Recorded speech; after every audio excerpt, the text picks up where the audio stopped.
Hello, good morning. Just calling Swifty. Falling Swifty. Hello, meme queen of planet Sheen. Hello. That's an amazing name. Good morning. I'm not receiving a call because Skype isn't opening. Right. Well, you call me then. I'm trying to open Skype. It will happen if my computer decides it's going to happen. Oh wait, here it is. Come on Skype, you can do it. You can do it.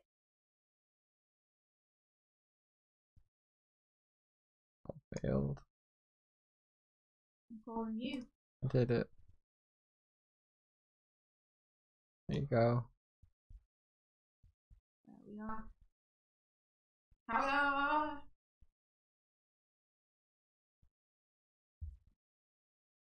Anywho, it's Friday. It is Friday. Tomorrow is December. Oh wow. Okay.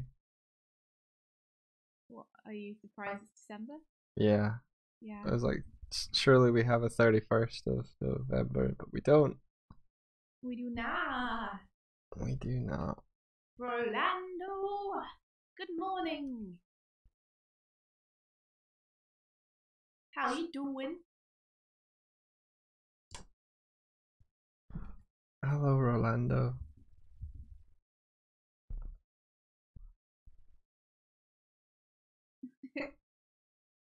I'm gonna do some Muscly groins. some muscly legs. I'm doing legs. I'm trying to work out how legs work today. I'll have you know. And what about you? What are you up to? I'm gonna be coloring Coda. Aha. So you'll be NDA'd. So I will be NDA'd. Yeah. While you do your super secret comics book work. No one may know. No one may know.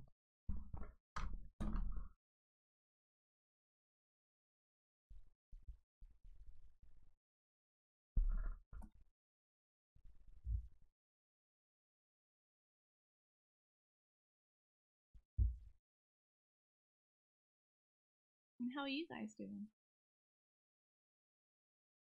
How's your week been? I feel like we didn't have a stream yesterday because we had a massive deadline the day before. We pretty much just slept through Completely. the first part of the day. And then I wasn't on stream the day before that, so I don't feel like I've seen people in a couple of days.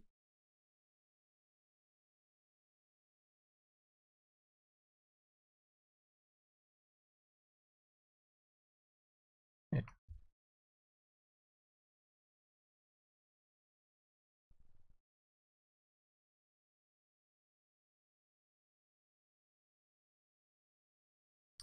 Oh.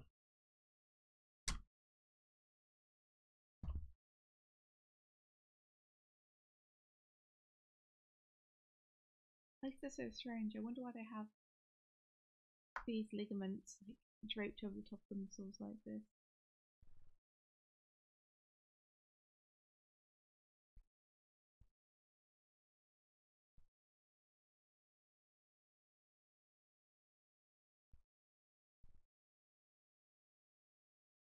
You wonder why they have what draped over the what? A ligament draped over the muscles like this. Is that what they are? Well, I'm not 100% on what they are, to be honest. I mean, I assume they were ligaments, and ligament seems like a good name for them.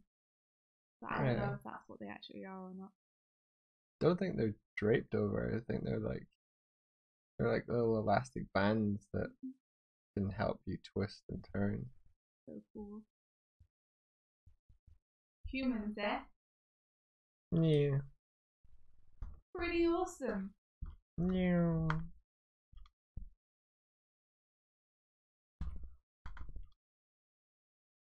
Alex, good morning. Alex says they're not ligaments, they're muscles.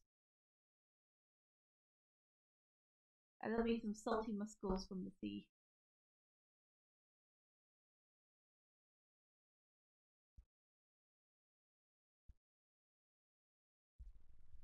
And how are you doing, Hardik? How are you today?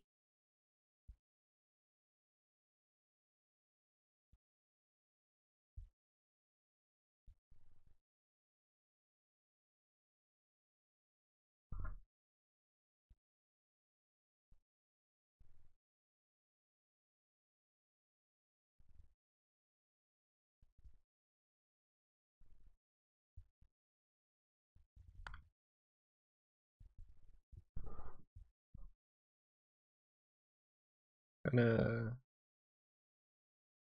probably open the next page How's it going? with Coda. Just kind of getting started on this issue. Gonna work through. It's a pretty different issue this time. How different? How? It's I can't really get into it without spoiling the story because story driven. There's gonna be a lot of scenes. A lot of scenes set in different places. Yeah. Does that change how you have to handle the colours? It will, yeah. I think there's a sequence where they do like a montage. I've not seen it yet. I've read the script. Aha. Ooh, what you animating? Marble? Yes. There is no Pinot. There is only a smooth, flat surface of marble. When you bodybuild, I guess these muscles super bulge up. Because I'm looking at a diagram of a super muscly man, and these leg muscles are huge. Reasonably huge. Like he's got sandbags attached to him or something.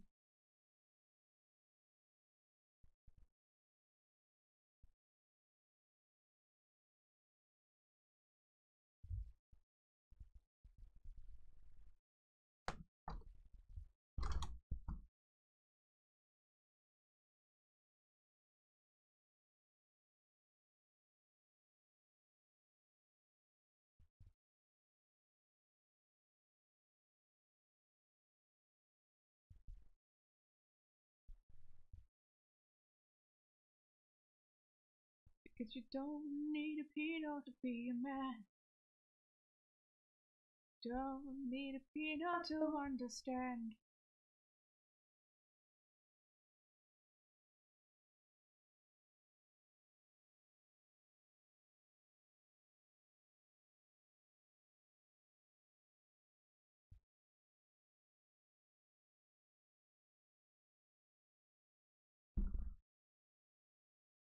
It's cool looking at a muscle chart. It's kind of like some kind of awesome mecha suit just by itself.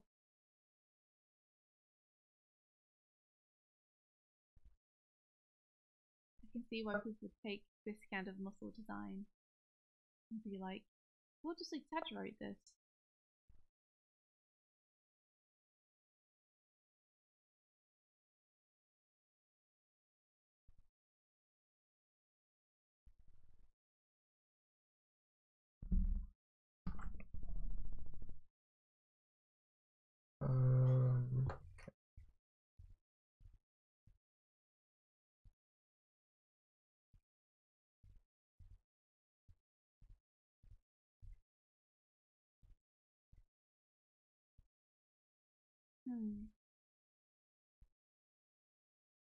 This is a good one. Let's copy this leg. Hey Sarkat, good morning. How are you doing? You guys been up to anything cool this week?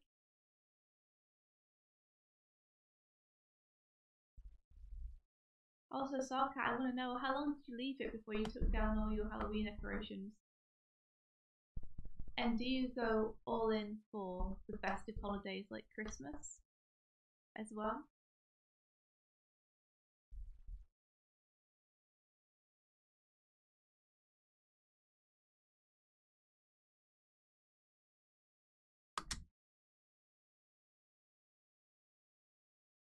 Drawing a lot, that's awesome.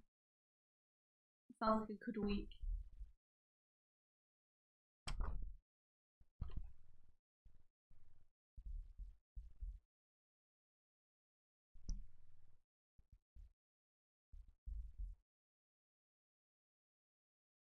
Yeah, what are you focusing on drawing? Is it cats?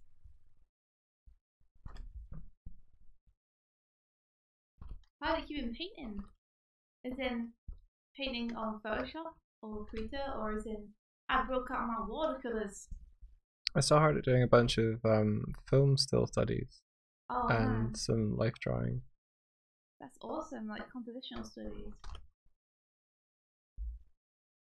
Yeah, that and like color and mood. So cool. Is there a place I can see that? Feedback place. I'll check it out. Not right now, but after the stream. I'll go and I'll take a gander. And take a goose and a gander. Cats. Well, cats are awesome to draw.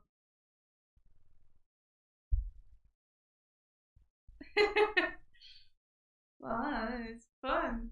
Traditional's awesome. You should try it. You'd probably love it. Less forgiving too. No mistakes. No mistakes. All mistakes you are forced to embrace.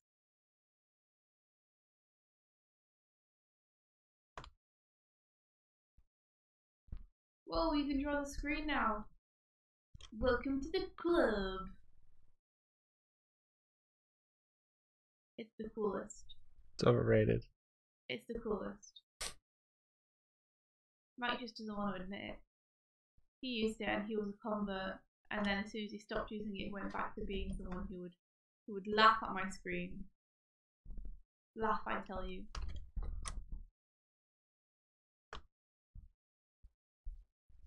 Oh, Rolando, I haven't seen it yet. Have you?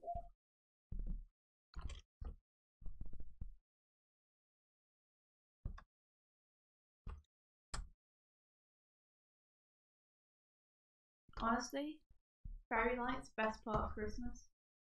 Just an excuse to have fairy lights everywhere, because fairy lights are the best.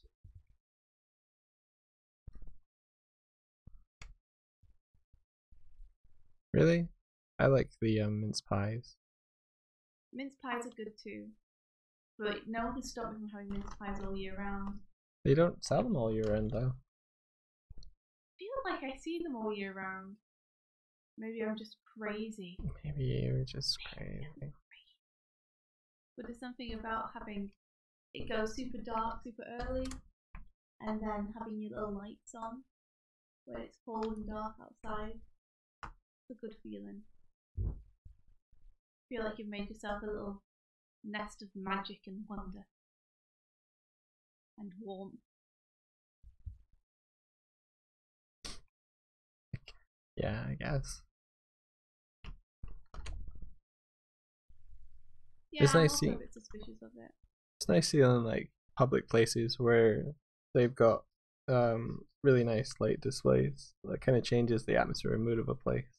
It's true. And I love it when they have those really, really bad, like moving animatronic displays in supermarkets and such. I love those so much.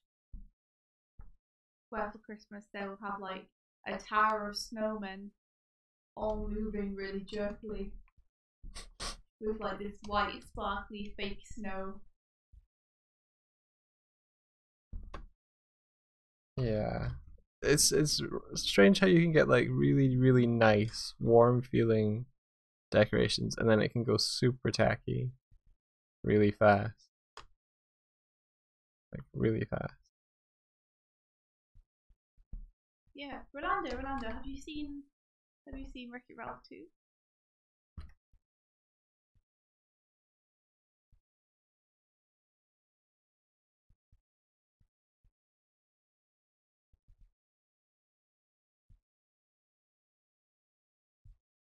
Saving everything on Pinterest to resources.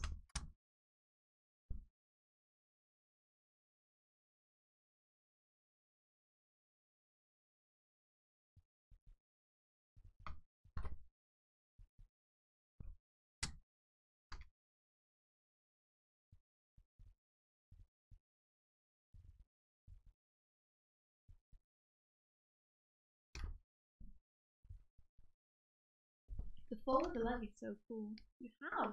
What did you think? What did you think?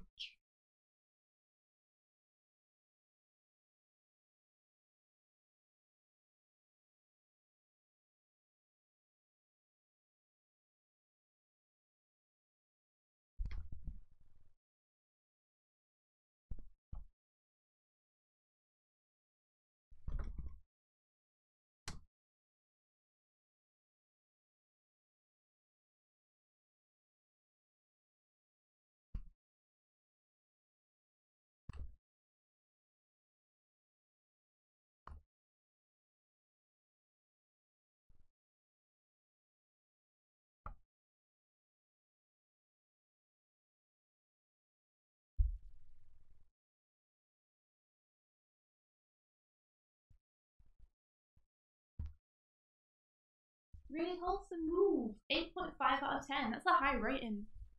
Cool. Did you find that the advertising was too much, or did you find that actually it was all integrated into the story really well and it felt fine and natural and good? Because I think what me and most people are worried about is just that there'll be so much product placement, it will feel like an excuse for that rather than its own thing.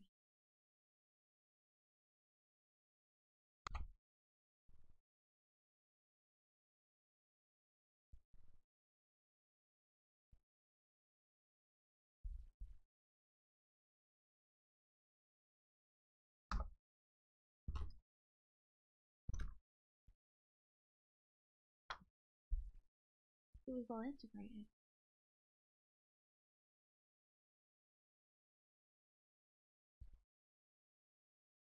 Awesome. Maybe I'll go and see it if you're recommending it. I was considering giving it a miss just because none of the adverts really captured my imagination too much. Morning, Tyler. Morning, Tyler. Good morning. How's it going? How's your week been?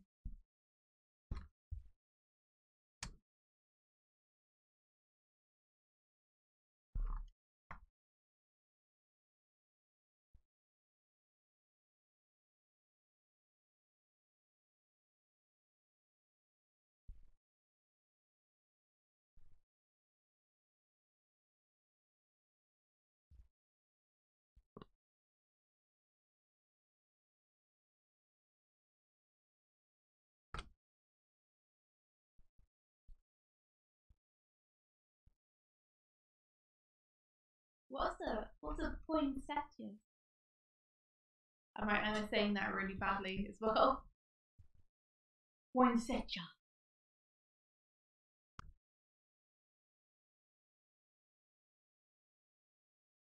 Oh, Tyler, that sounds awful. Is there anything you can do about it?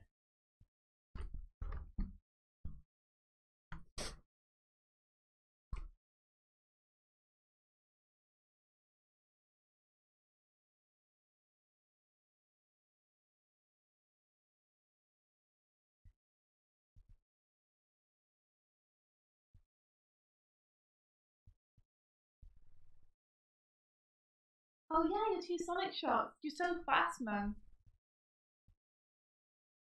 You make me feel like maybe I could. Maybe I could.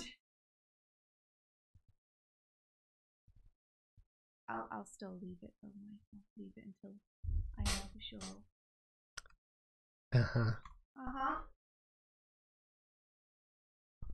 I'm a good bean. Can be, I'm good. You're good. Thank you. Yeah, I'm trying hard not to take on too much. I'm gonna be glad when this quota issue is out of the way, because that means I will have no other work than one project. That will be good. It will be good. I might take the day today and get it off my plate, and then it's done. I mean, you do what you think is best, but I would rather you spend just the morning on it, because it's been months of the major deadline we have being put off for other stuff. I know. And I know that you think you can get it done in one day, but like last week there were a lot of times when you were like, this will only take to the end of the day. Yeah. And the main project just got put off completely for other stuff. So to stick my hour in, I'd rather you just take the morning for that from now on, and then the rest of the time you spend on the main project. I get that. But it's your call, dude, and I'll support whatever you choose to do.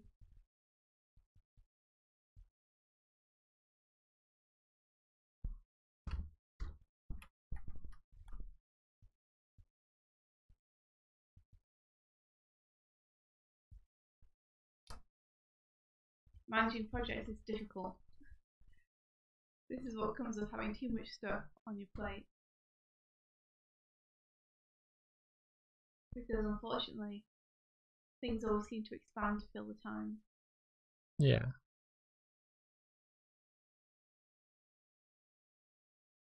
Oh, Tyler, no, you totally didn't. I mean, I'm not speaking for Mike. Like, Tyler was worried that he annoyed you yesterday. Oh, no, you didn't. Mike was not saying if he was responding, he was just being a goof.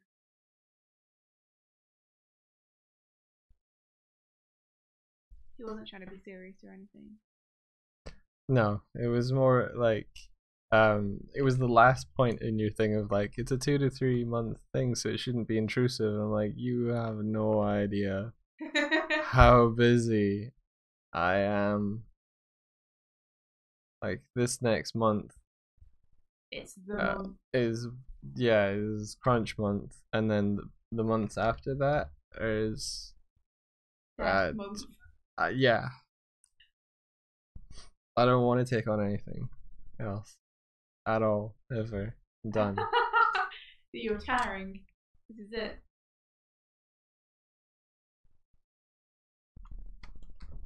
That's okay, I'll take on enough work for the both of us. Okay.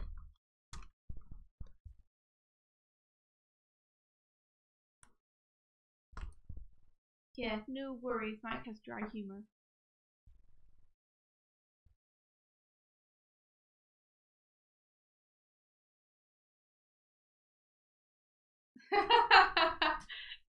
I would really like to do some stuff on the Sonic collab, but I'm restraining myself. I'm proud at how restrained I've been, considering it's a Sonic project.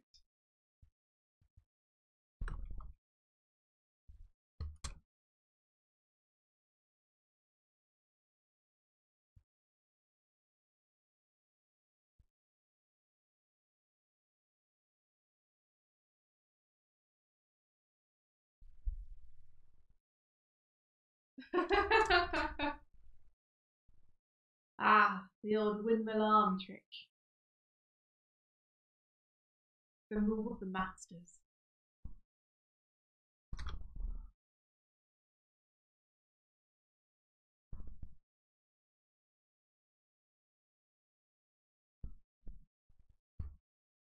So what do you feel like you've learned from Coda that you're going to take forward into your other colour work?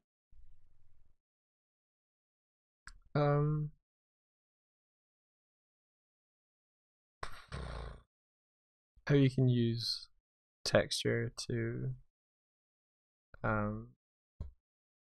great effect. Like I don't it's hard for me to think about that conceptually and do it at the same time. I don't know.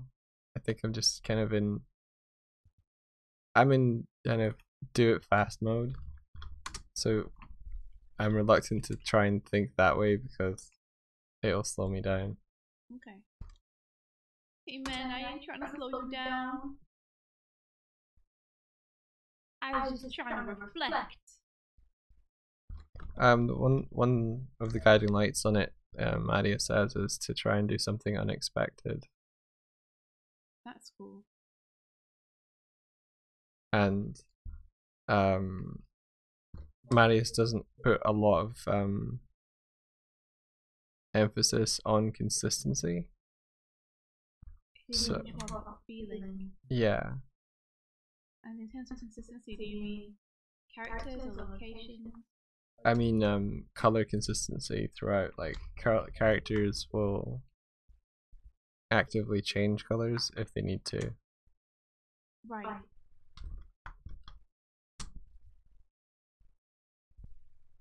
Or from panel to panel, they'll change colors even if the lighting hasn't changed. That sort of thing. Like, for instance, this character here, he's like fully blue in this panel and fully red in this one, and the only thing that's changing is the emotional exchange between these two. Yeah, it's emotional lighting. Yeah. It's like you wouldn't ever realistically be lit all in blue, but he's being pushed to the background in that shot. Yeah. And it's evoking a certain feeling. I love the colours in Coda. They're so trippy, so beautiful. Yeah. Did you enjoy issue 7? Was it 7 or 6? 7. Yeah, I really did. It was great. I'm still really enjoying it. You know, I just want the next issue now. Yeah.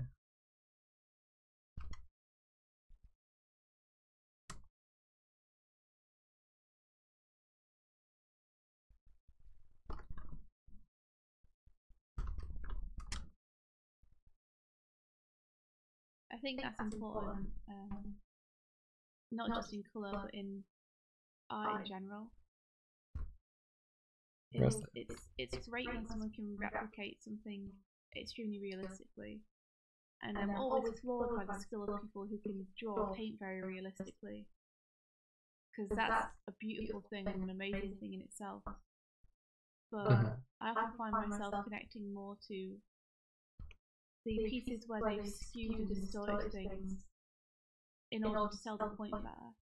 So where it has very emotional lighting rather than realistic lighting, or where characters are stretched or distorted slightly so their character models aren't completely realistic. Yeah. And I tend to like comics where the characters will squash and change how they emote and look and feel in each panel depending on what's needed. Yeah. You know, less consistency and more emotional authenticity. Because if you stick something completely on model the entire time, it can sometimes be harder to express what you want with them. Because with the level of abstraction that taking it away from believability gives you, that level of abstraction allows a window for the audience to project themselves onto it more. Yeah. Like you're leaving gaps for people to fill, or you're pushing the message to be stronger in your exaggeration of a pose or facial expression, or you're pushing of a composition even though nothing could ever really look that way. If you push the camera here or there, it would look the same. Yeah. Yeah, like you're not trying to build a realistic thing, you're trying to make it so believable. Yeah, exactly. Believability rather than realism. Yeah. So what have you been drawing, Starcat? This isn't normally the kind of thing I draw, but I definitely feel like it's good for me to learn this stuff. It's been a long time with me rejecting anatomy as something I should learn. Not rejecting, more like neglecting. So it feels good to finally get to it. Oh, sure. For shizzle, I'm just drawing some legs and butts. Sculpt that butt.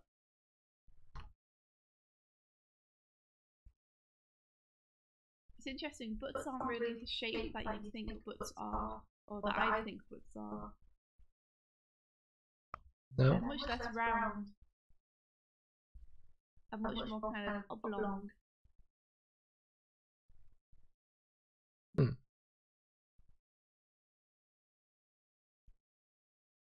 My favorite part that I've done on this page so far is the two colors of the pant legs there. That's cool. I thought you were going to say your favourite part is the butt. My favourite part is the butt. Well, those pant legs would cover her butt, so... She has a good butt, that character. I reckon? She has legs that go on for miles. They're exaggerated by the fact she has vertical stripes on her pants. Yeah. I like it. She's so sassy. It's pretty sassy.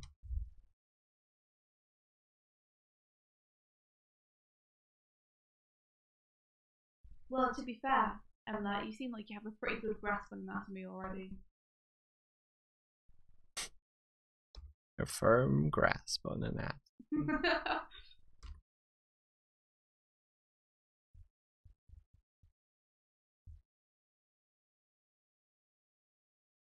I love the way that muscles seem to wrap around one another and then burst forward, and it all feels so interwoven and organic. I love it.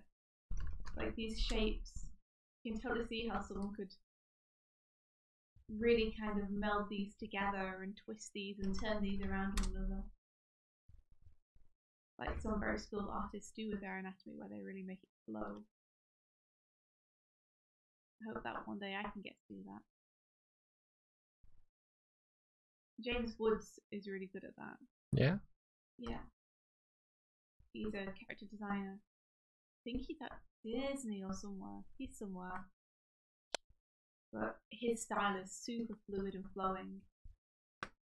And looking at the anatomy of a human, you can totally see how you can push it that way. Because everything just leads, every shape leads into the next shape, you know? Mm-hmm. So cool. Humans are awesome.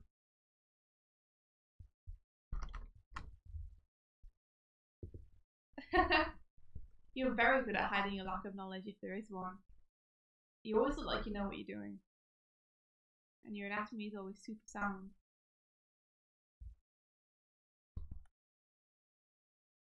Oh, Hardic. Yeah, I totally identify with that. The feeling of progression is the greatest feeling of all. The feeling of, I know what these muscles are called now. I know why this side of a leg is higher up than that side of the leg. Because the muscles inside are. It's no longer just a shape I'm drawing, it's like knowledge of what's going on underneath that's helping me.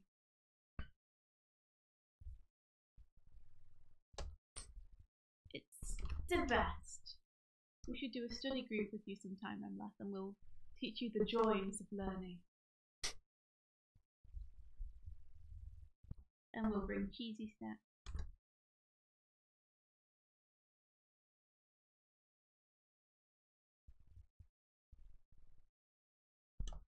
You always say that you struggle to finish things, Hardic, but I see you frequently finish things. Is it that you struggle but you push through? Or that things aren't finished to the degree that you'd want them finished?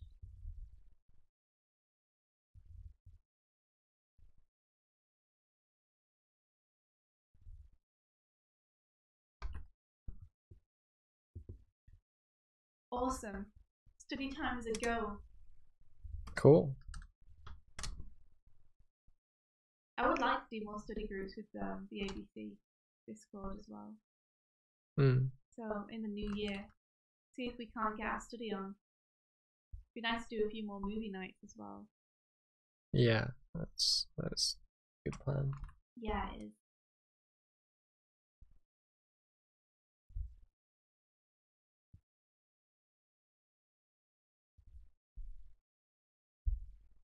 Do you not just know when to call a project finished?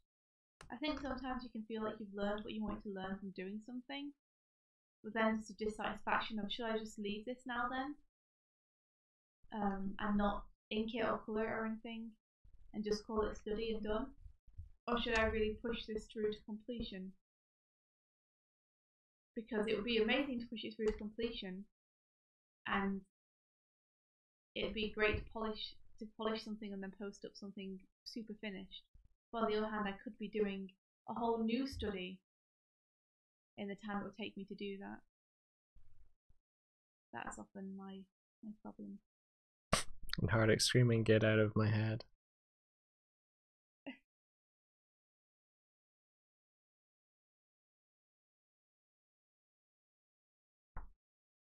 Yeah, I think that's the side effect of doing animation, Hardic. I find the same thing. Is that now drawing a character isn't enough, and I very rarely want to finish them with colours and inks and everything. I'd much rather just do a bajillion different sketches of a character than sit down and finish one.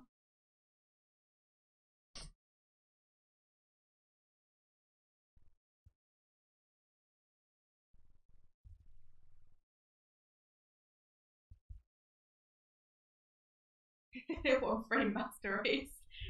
Gosh darn it. You go, Tyler.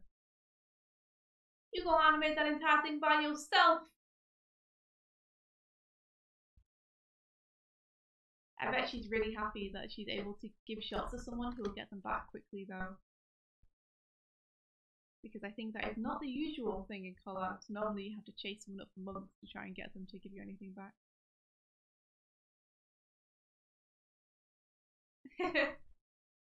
True, it's all about the movement in the animation. Maybe it is a bit of a weakness for me in terms of the one image I do. It doesn't look as epic or cool as I thought it would, so I get annoyed with it.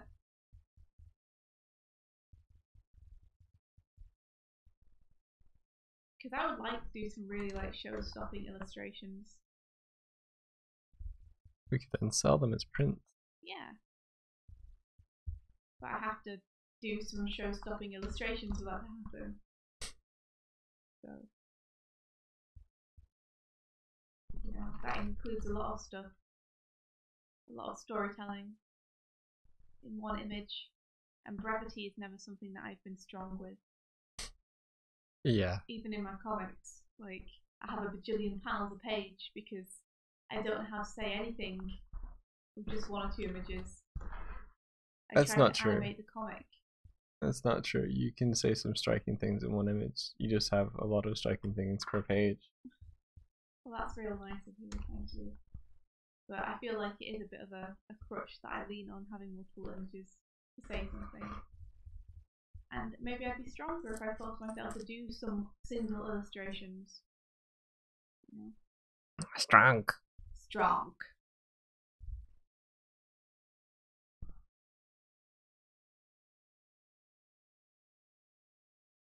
Isn't the Kirby animated thing almost out now? I saw them post something up which implied that they were in editing with it. And if we're in editing with it, it's got to be pretty close, right? Yeah. Yeah, Hardic, I agree. Those little mistakes you made that you see every time you look at it. Well, if there's only one picture, that's all you're looking at. And it can become unbearable to be like, oh geez, that mistake is really obvious. It's right there.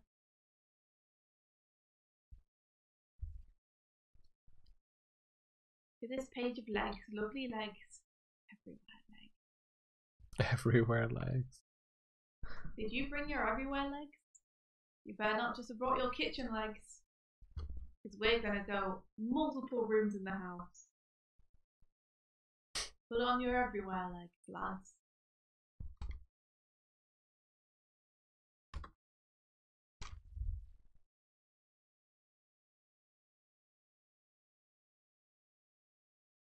That's true. That's true, Hardic.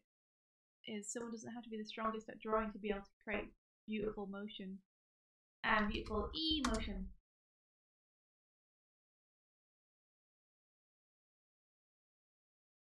That's so cool, Emma. I should check that out. Morning, Music Box. How are you? How's everything?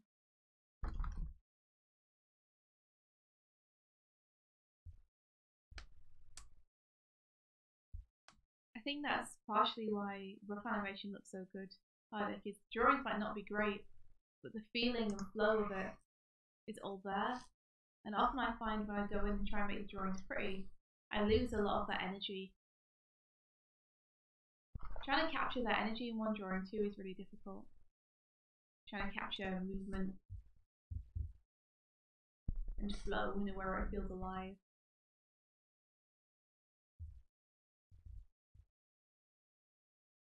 We're good, thanks. Well, we've got exactly 1 month left on the project that we're doing at the minute.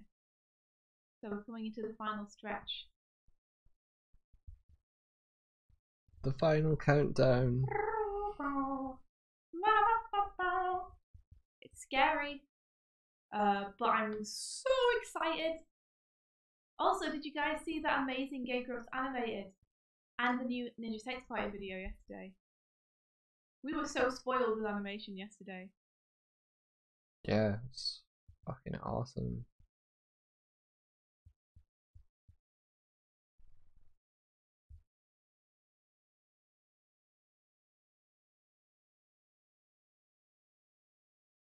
Hardik, I can't wait to show you.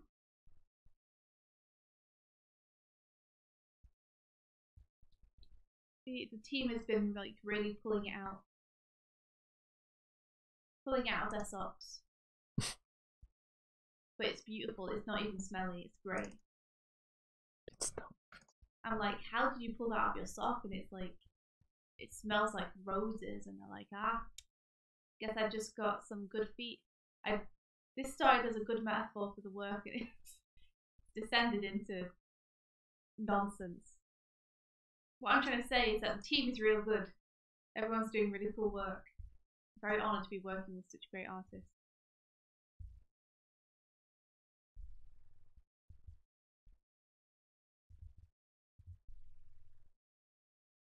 I hope that I can do some more work with all of you guys sometime soon as well.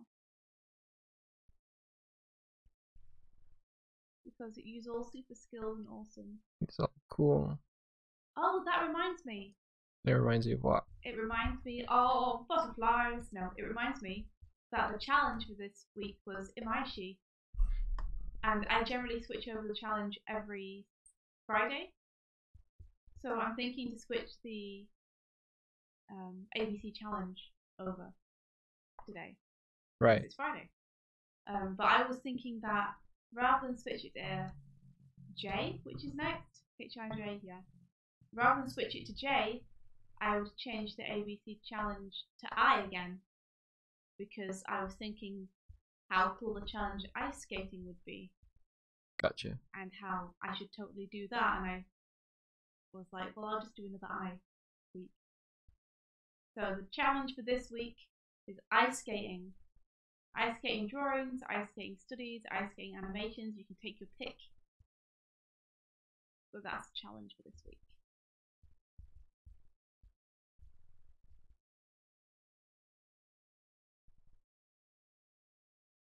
Oh, that's cool, Orlando. That's totes that.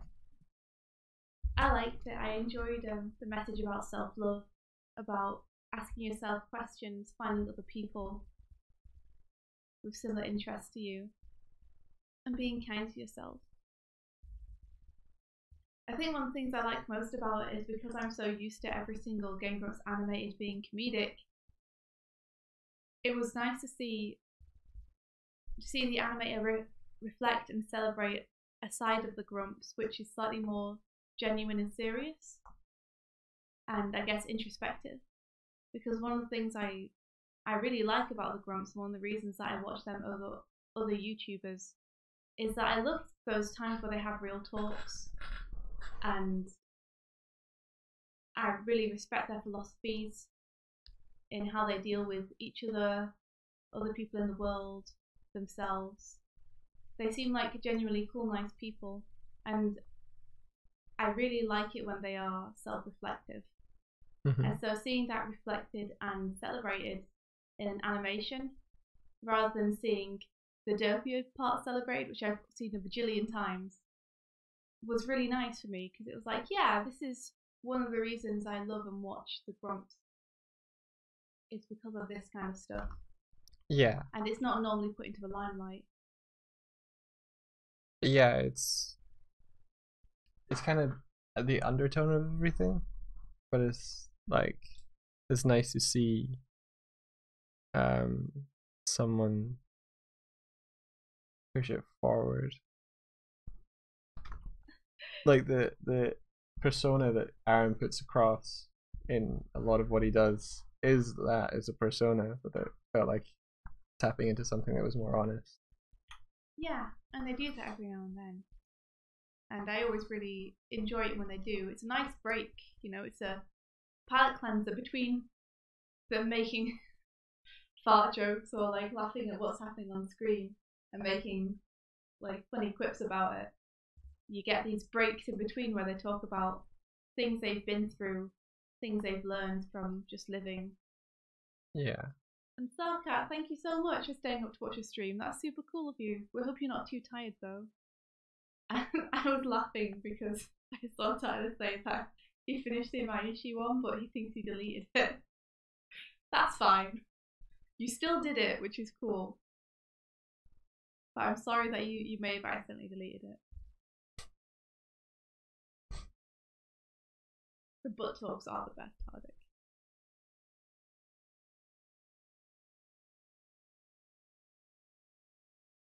Yeah, unless I agree. Like he definitely puts forth his anger for the show because he knows it's funny to watch and listen to him getting riled up about something. So it's a real nice contrast when there's a bit of quiet time.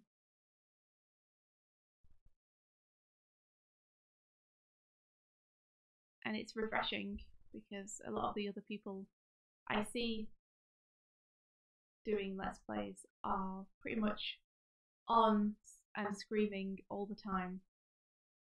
And it kind of wears me down. Jacksepticeye is another good one actually. When I first saw Jack and I hadn't really watched many of his videos, I thought he was the same, that he was just screaming all the time. But having actually watched some of his videos properly, he does talk about real issues and you know, he's pleasant to listen to when he's calm as well as when he's excited about stuff. Yeah, I think seeing him on the live show, the tour that we're doing, Ready Player 3, probably give you a better insight to what gave us a better insight into Jack. Yeah, like more for me for assuming that I knew what something would be like before watching it, but I assumed that I knew what Jacksepticeye stuff would be like before watching it. But when I saw the Ready Player 3 tour with the Game Grumps, he bounced off them so well and they were so funny together, and I was like, this guy seems real cool.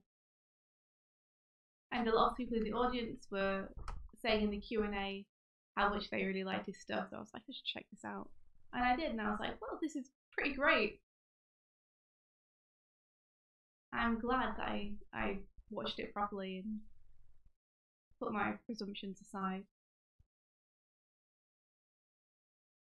He seems to be in the Game Grumps offices a lot now because I keep seeing him on the power hours. I'm happy that he's getting to hang out with his friends. I think that's pretty awesome.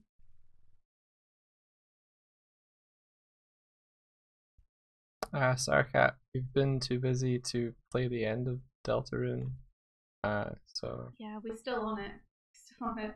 It might have to be put aside until after we finish this stuff. We thought we would have time, but we don't really have all that much time. It feels like we need every spare hour we can get at the minute.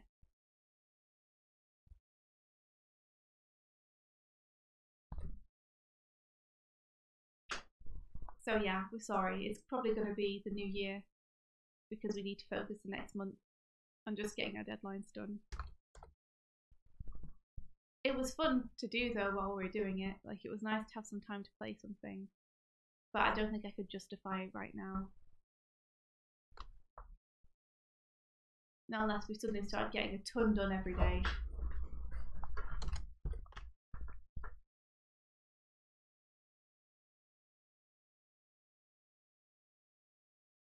Yeah, that was interesting, Rolando.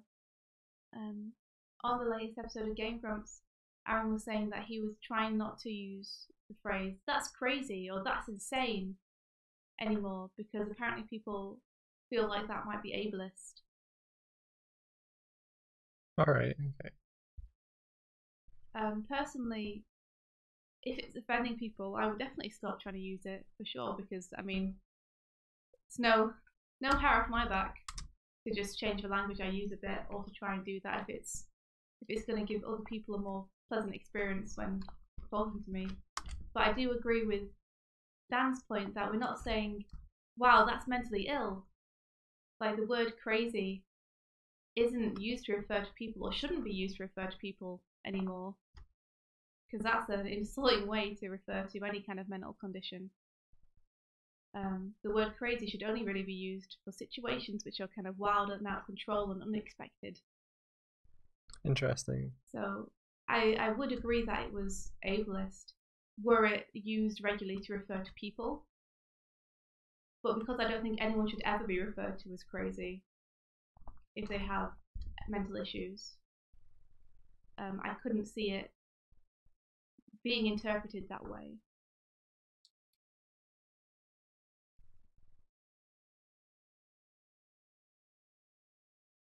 Oh, Sarkat, that's awesome. Congratulations.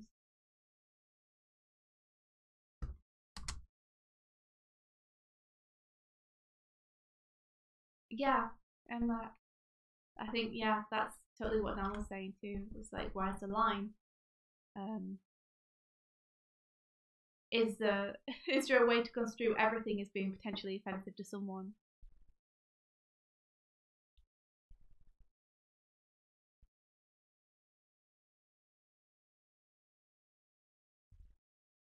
Yeah, Rando, I think they acknowledged that in one of the recent episodes. It might have been one of the Legend of Zelda ones earlier about how much they say that.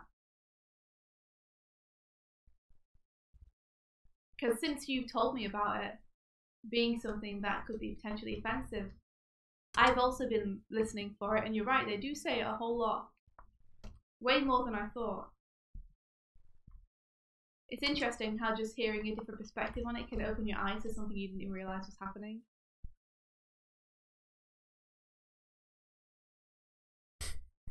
What was that I said yesterday? I'm sorry? I said something yesterday. Oh yeah, atheist deity. And you thought I said atheist daisy.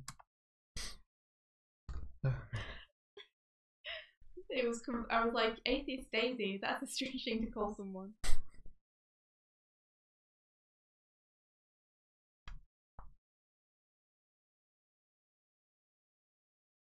Yeah, exactly, Sarkat. That's my thought. Is back when people were being called crazy, I can see how that would be offensive.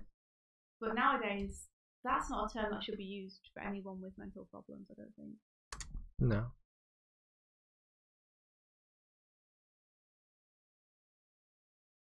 It can be kind of dismissive. Oh, they're just crazy. Yeah.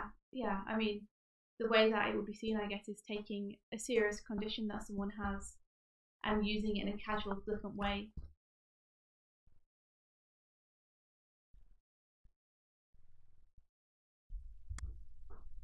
Oh, Rolando, I can't remember exactly where it was. It wasn't a super big deal, though. They didn't really linger on it for too long.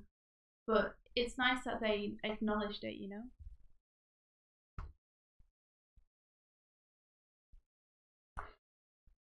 I'm not saying that's why I'm wondering where the line goes. Anything could be offensive to someone.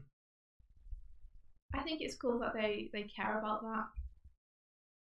And they at least acknowledge it and try and change their behaviour.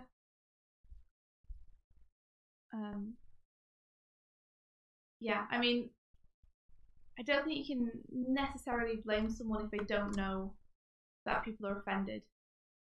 I think it's when you know that you're offending people and you're just continuing to do it anyway because you don't care you're offending people. That's something you should be blamed for. But if people are just doing it because they're not aware, then I tend to cut them a lot of slack on it because they didn't even know it was a problem. Especially if once they know it's a problem, they take steps to try and adjust the way they're speaking. Yeah, Definitely is an argument though for why should people have to change the way they talk to satisfy everyone else. I can understand that too. I'm personally happy doing it because I don't feel like it really negatively impacts me in any way to try and change the way I talk to better respect other people. It's like applying the rule book to a game you didn't opt in to play out of respect for the people that do play it. It's just difficult to communicate with people when you have to constantly watch every single thing you say. When you can't talk in the way you've naturally kind of been raised to talk. Because the rules seem to be changing. And it's less that the rules are changing and more that people are just, now that we can all communicate across the internet from everywhere and so many people with different beliefs can talk to everyone all the time, we're realising problems we never even knew were there were actually there all along. But because we weren't aware of them until now, it can feel like the game is changing. And it can make it difficult to talk to people because you're like, I have to double check what I'm saying to make sure I'm not saying anything offensive to anyone. As someone who wants to become more conscientious about what they're saying anyway though, and learn to articulate more and be more specific in what I'm saying. Yeah. Like I think it's good. It's a good thing for me to try and be aware of that kind of stuff.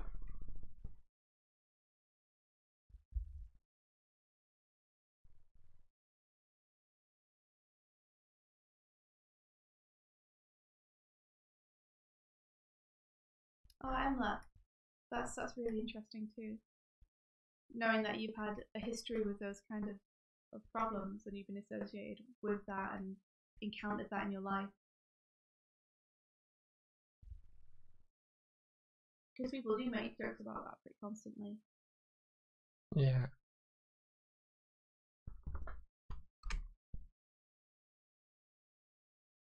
Yeah, Softcat, that's true.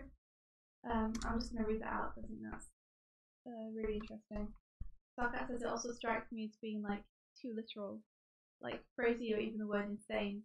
It's not a literal meaning. It would be like saying that using the word blind could be offensive to blind people, like saying the phrase blind justice or blindly ignorant. I could totally see those phrases as being seen as ableist by people, but it's meant to be an abstraction, a metaphor. Yeah. Comparing something we know to convey the meaning. Yeah. Yeah, that's true.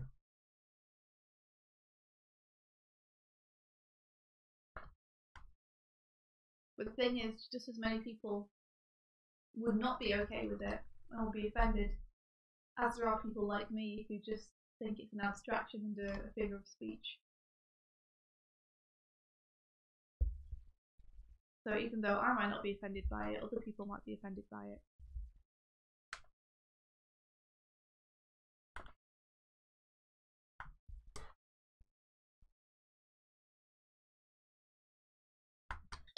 Phew! Oh, bless me. Bless you.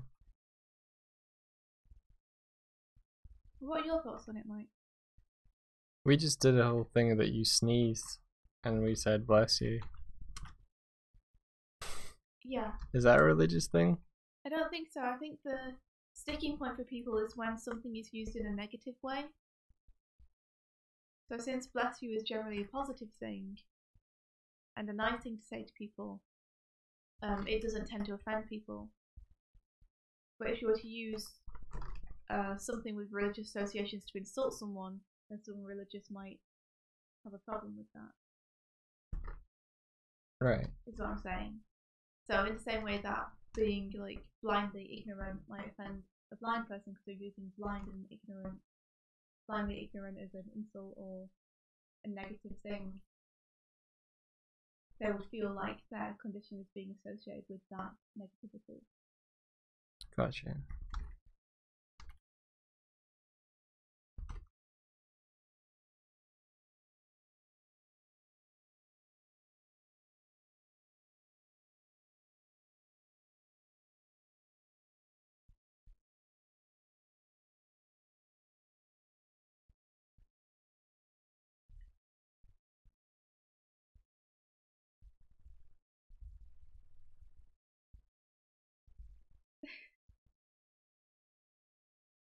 There's something adorable about your young niece wearing like a sailor. Yeah, I mean, it's difficult to control that kind of thing, especially young kids when they're just learning the language or have just learned the language, and it's natural for them to talk that way.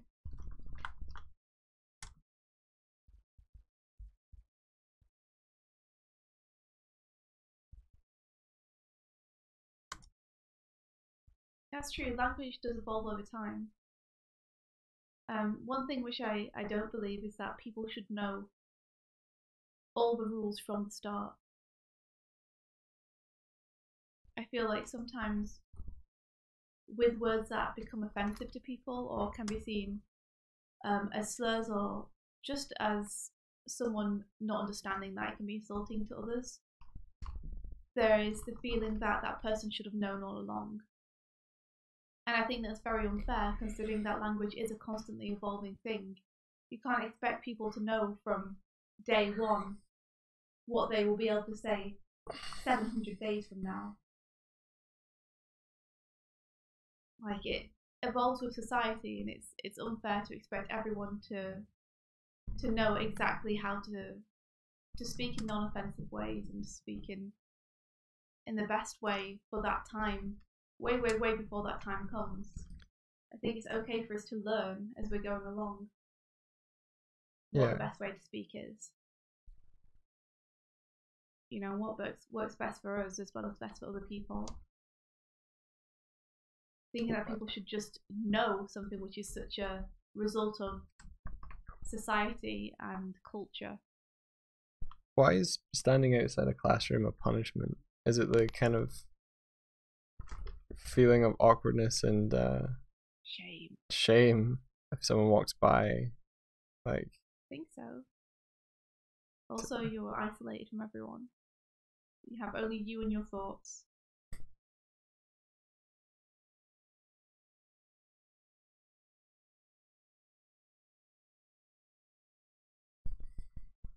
it's always weird to me, like if someone misbehaves, like there is punishments of suspension and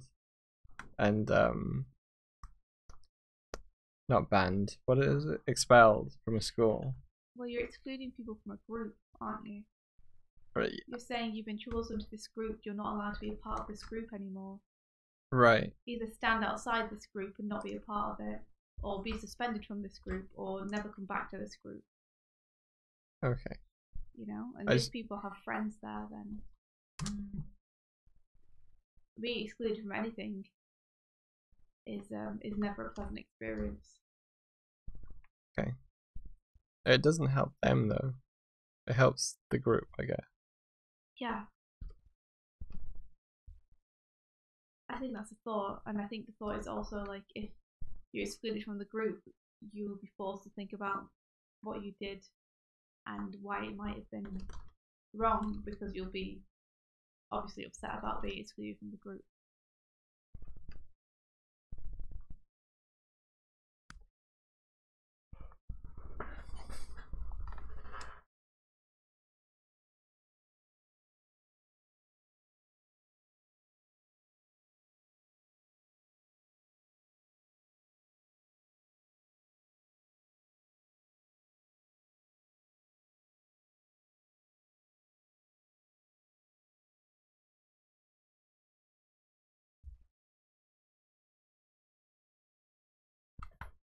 Yeah, exactly. Like, if you know that you're going to offend someone by speaking in a particular way and you choose still to do it, then, well, I mean, that's totally up to you. But the most important thing is that everyone knows to begin with whether they're going to be offensive or not, or what is offensive and what isn't.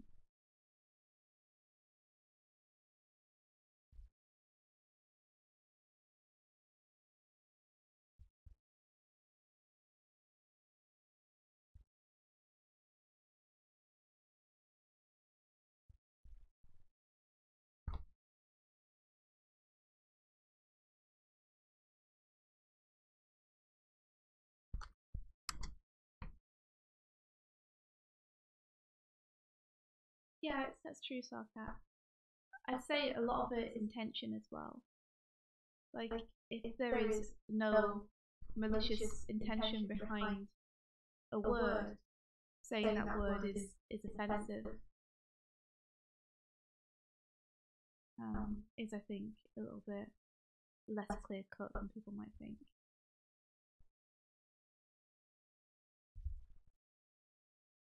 Like, when people are deliberately using things as insults, using things to dehumanize people, then I completely understand. But when people are using it in a fairly innocent way, I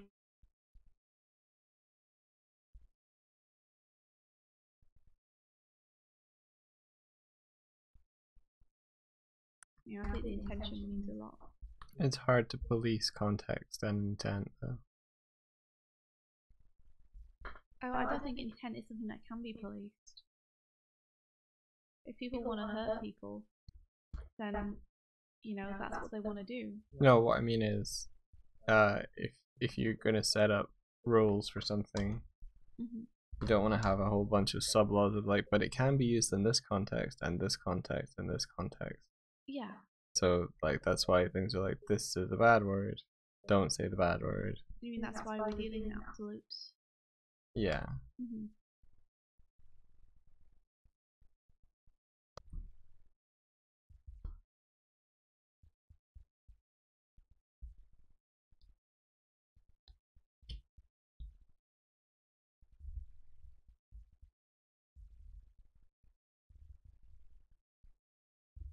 And yes, that's a good point.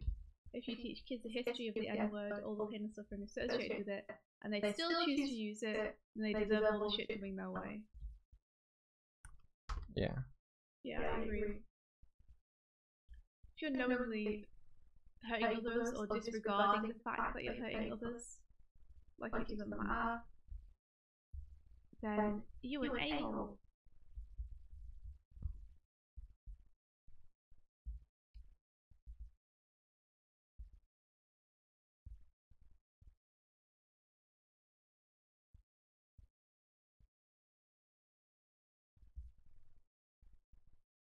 Now there are instances of slurs being reclaimed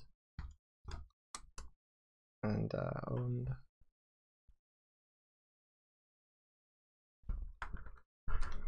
Yeah, there are. And I think it's always cool when you can turn something negative into something positive. Those words, though, they still do tend to keep their negative meaning as well.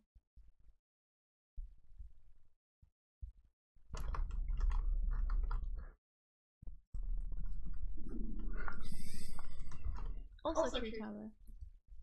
I think if kids are assholes, they deserve like whatever they get for being assholes.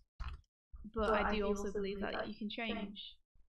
Like, you can learn, you can regret what you did, you can grow and decide to become better. I think that's an admirable thing.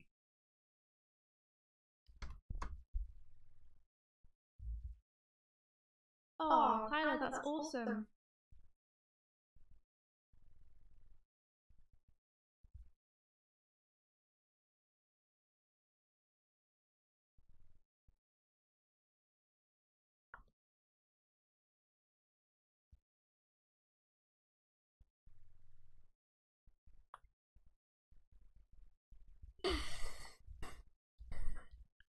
I think that's the thing that people sometimes miss, is that life is a learning curve.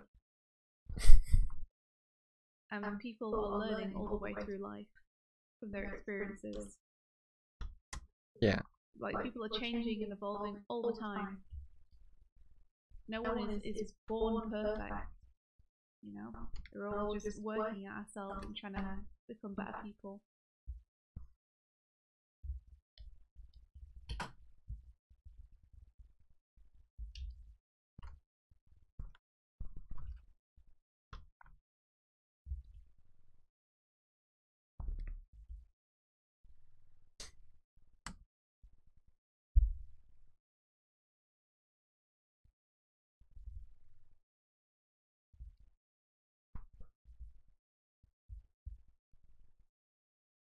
think a lot of it is to do with who you're friends with, though, and who you know.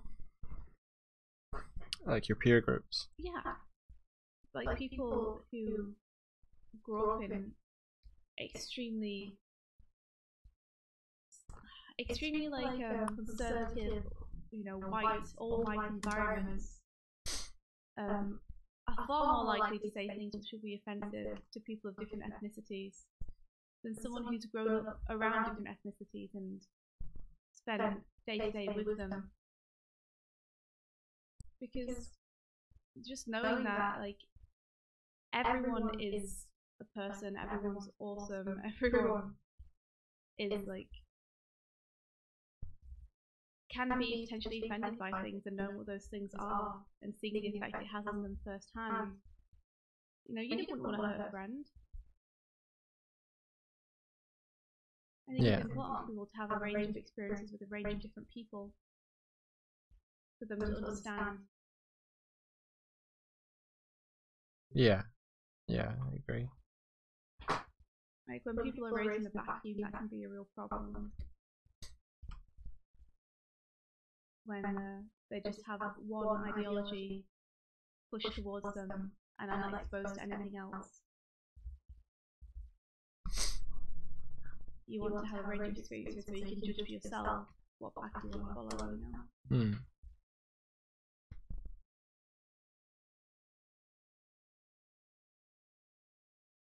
No music box, I never got that either.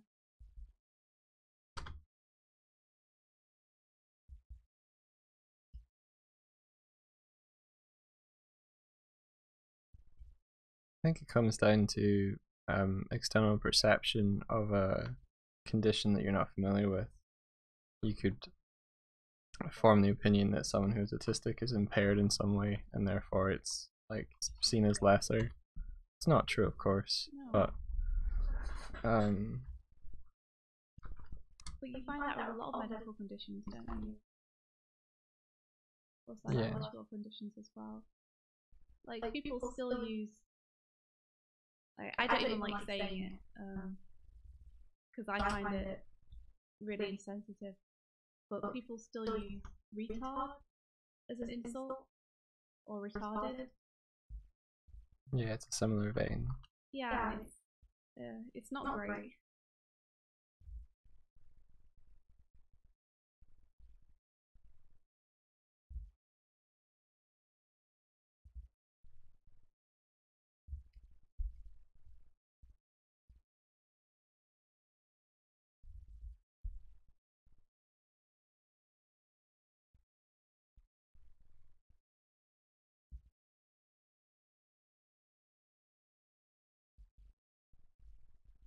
Oh, that's interesting, had it.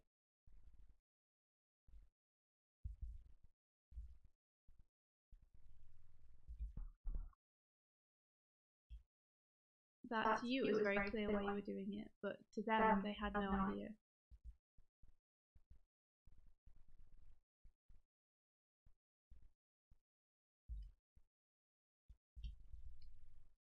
I think that's fair that you understand that they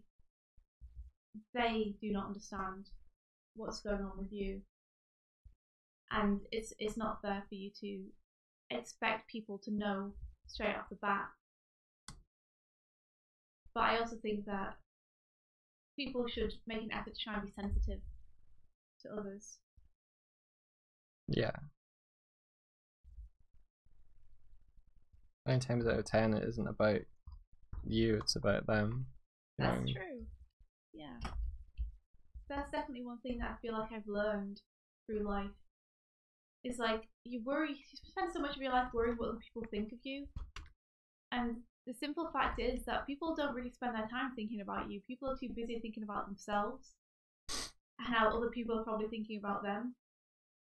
Yeah. Like everyone is very inwardly focused, and frequently people are doing things because of how they feel rather than how you feel. Yeah.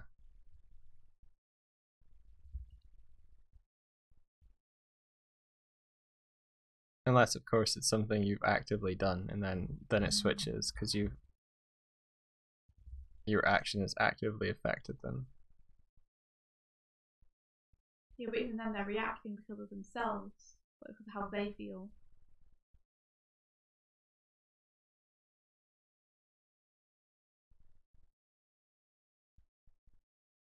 Oh, me too, Emma. Me too.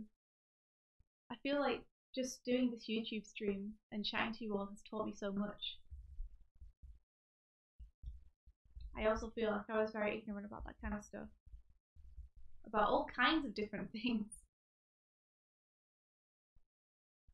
But being able to read what you guys are saying and hear your opinions on it and just being exposed to more people has been super duper cool. I feel like I've become way more aware because of that.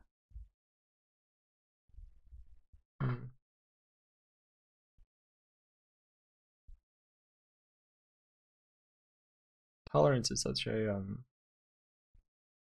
weird, like, double-edged sword in that you can be intolerant to intolerance. It's just like this spiral catch-22. Yeah, it goes on forever. Everyone's being intolerant of everyone else. Yeah.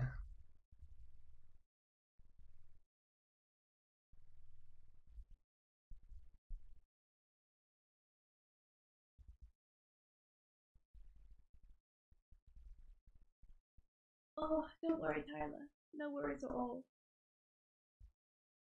You do what you gotta do.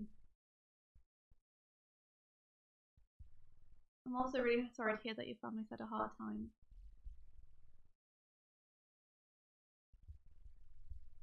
It's true. Being associated with such great people, like knowing you all and getting to hang out with you all, I feel like knowing great people makes me a better person because I learn so much from just talking to all of you.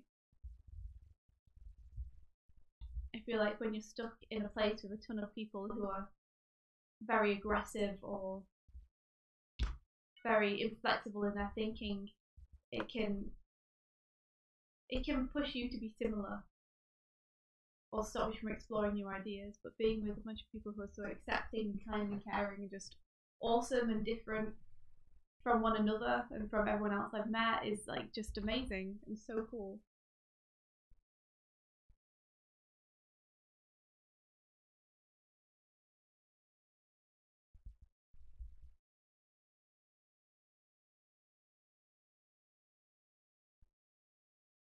Also, Sarkat, yeah, I'm happy that people who prefer different pronouns are pretty tolerant of people getting it wrong to begin with, because I often worry about that.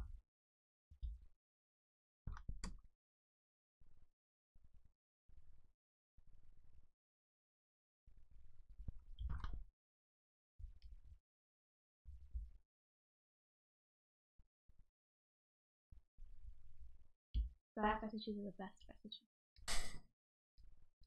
They're home cooked. Home cooked fetish.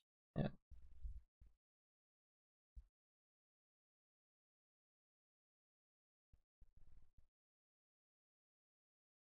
Yeah, music box, I agree. Like, it's a really strange thing to use as a negative because it's just a different way of thinking and seeing the world.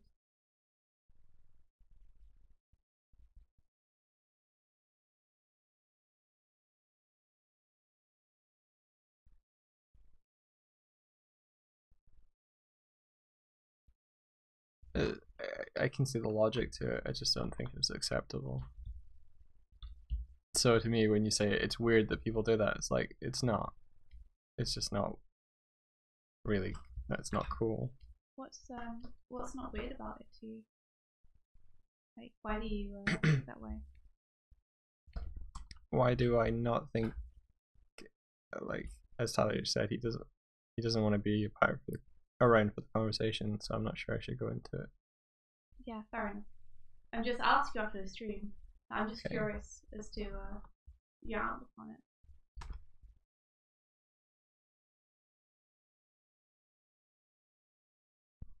I drink tea and I drink so much tea you would believe it.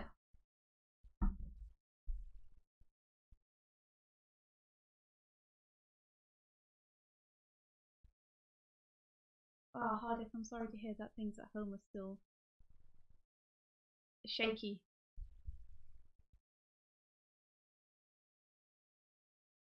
Also, Tyler, it's heartwarming to hear about how you're there for your sisters. Speaking of good videos, I got threatened to be kicked out of house last week by... Oh, so you spoke back to your grandfather, who is a very bad person that you can't tolerate. You let me. Suck out. Like, actually, I'm the same. Like, I don't mind what people call me online. I'm never offended if people think that I'm a boy. Doesn't bother me. The only thing that bothers you is someone treats you different because of your gender. Yeah, that annoys me, and that's why it doesn't matter to me. Is I don't want people to treat me differently based on what gender I am. So it doesn't matter to me what gender people think I am. If that makes any sense. Like, they can think I'm whatever. Because I don't think it's important in terms of me as a person.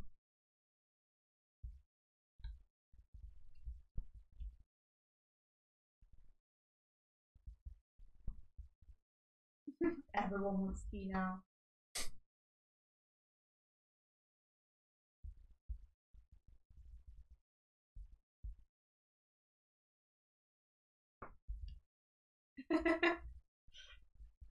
Hardik, don't you go shaming people. I'm looking forward to you being free, Hardik. Free to live your own life and not have to worry about just living by values that you don't believe in. Or being in a place where you are pushed down. It makes me sad every time I hear about how difficult it is for you at home and how people don't understand. Yeah. Because you're one of the coolest, nicest people I've met. And you deserve to be surrounded by people who appreciate you.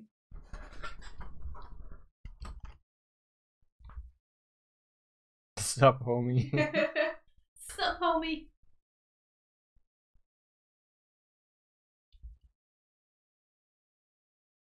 Boobs are pretty great, and I'll give you that.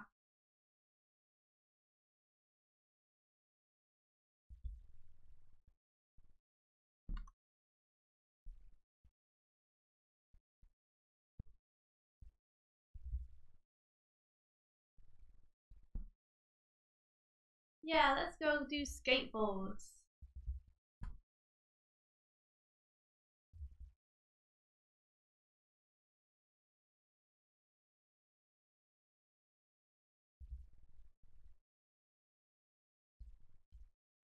I'm trying to get all these ligaments and muscles in. They're just muscles, I just stop calling them ligaments. I'm trying to get all these ligaments in. Figure out how things work. Once I get all these colours in, I can look at the names of them and actually figure out which one's which.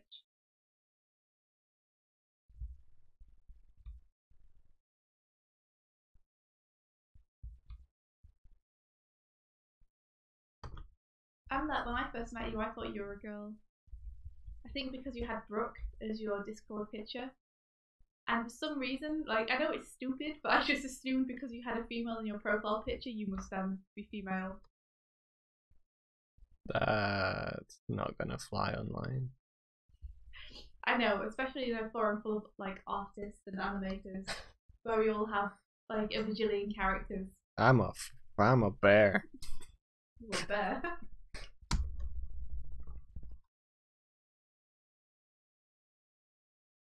People probably sometimes think that I'm referring to the homosexual nickname. I'm really not. But I don't mind if they do.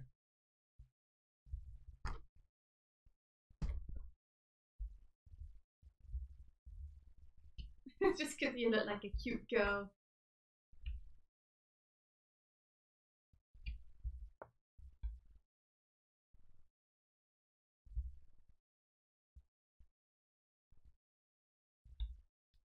Give me that orange. It's interesting. I don't feel like Music Box should have to apologize to Tyler for bringing up a sensitive issue. I think it's like Tyler's choice to remove himself from a conversation, but I don't think anything at all was offensive about what I think there's a difference between being sensitive to something and being offended by something.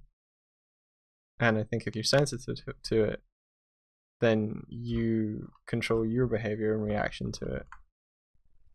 But if what the person was asking was a genuine question, if the person has malintent, then yeah, fair enough. Yeah. But yeah, I think I get what you're saying, and I agree. And I'm not saying, Tyler, that you said Music Box should apologize. I'm saying Music Box apologized themselves. I don't feel like they feel like I don't feel like they should feel like they should. I should need to. Yeah. I think it's fair though to say I'm sorry if I touched a nerve. Yeah. Yeah.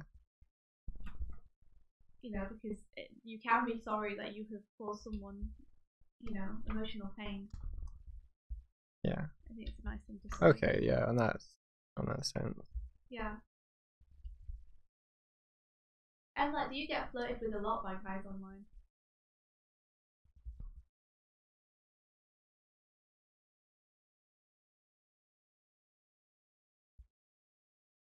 I'm just curious.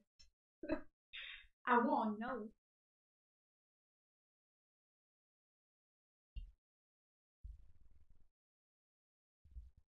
Oh, I don't know what colour this one should be.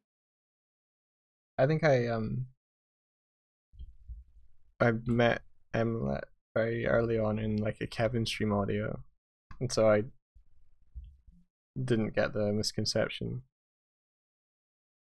of him being a girl. I thought he was some sort of weird baby. Because of his weird baby voice. Yeah.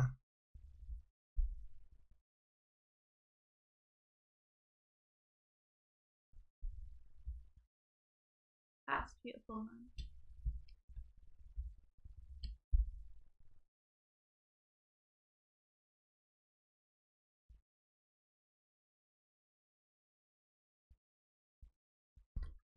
It's interesting though that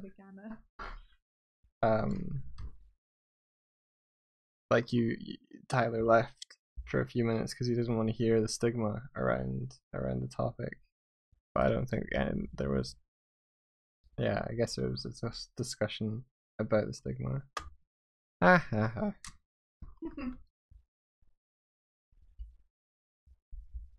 Legs are hard. This just in. I don't know which way around this leg's meant to be. I think you'd probably get a lot more Emlet if it wasn't an illustrated picture. Maybe so. Who knows? Maybe it's like you have to be in a certain space for it to happen as well. Maybe. I've never seen it happen to you. No, I'm lucky. I'm happy it doesn't. I think because I always use cartoon pictures. And I don't. I guess I don't tend to go. You don't. I accept Twitter and then I just post images. You don't check your messages. I don't. I run away from my position. Yeah, no, I've been lucky. That's never happened.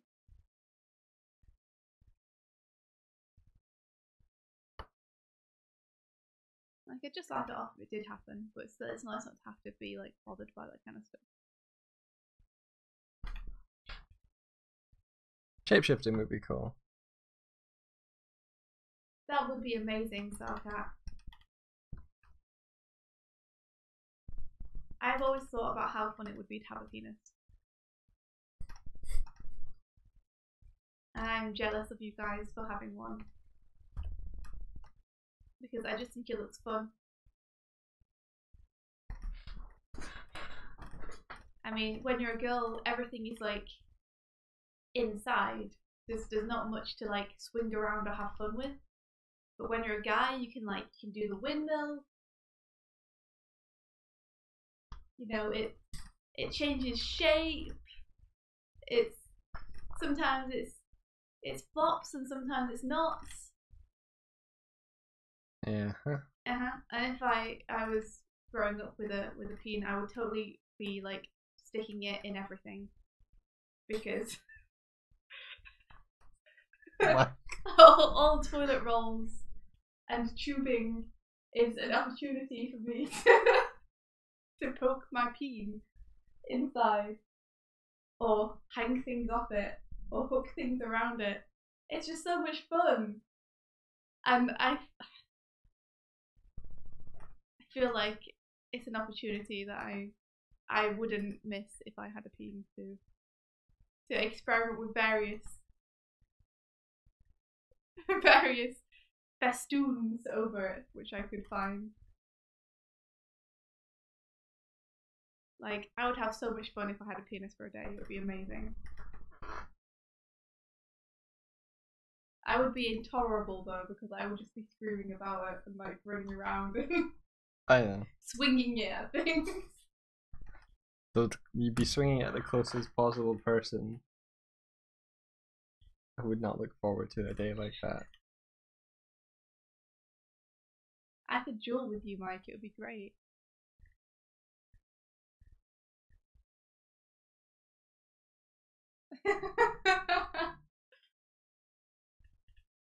But there are so many things that you can like do with a penis, you know? There's really not. I hadn't even thought about peanut butter Orlando. I mean, I didn't necessarily mean anything like that you would have to eat from or anything. I meant just more like objects that lend themselves to being draped over something. Like, I would drape a tea towel over it and then make it rise like a ghost. I would have all kinds of fun activities I could do.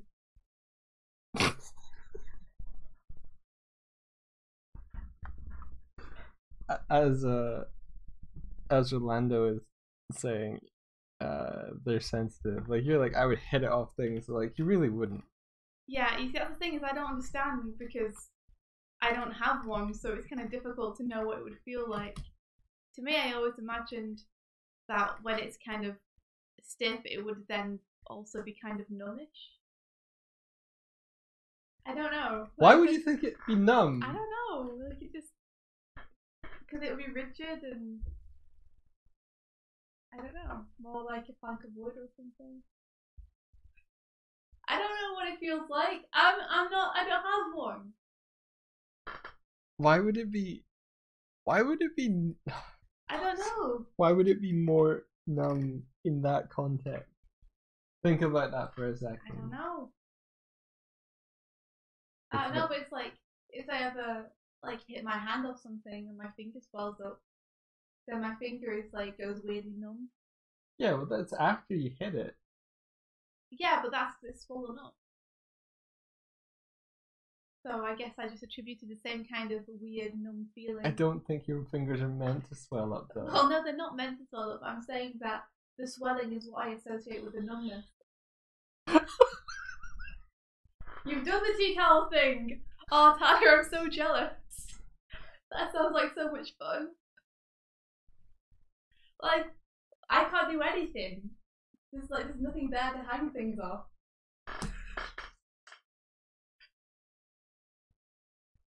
I'd put a sock on it. Like, there'd be so much you could do.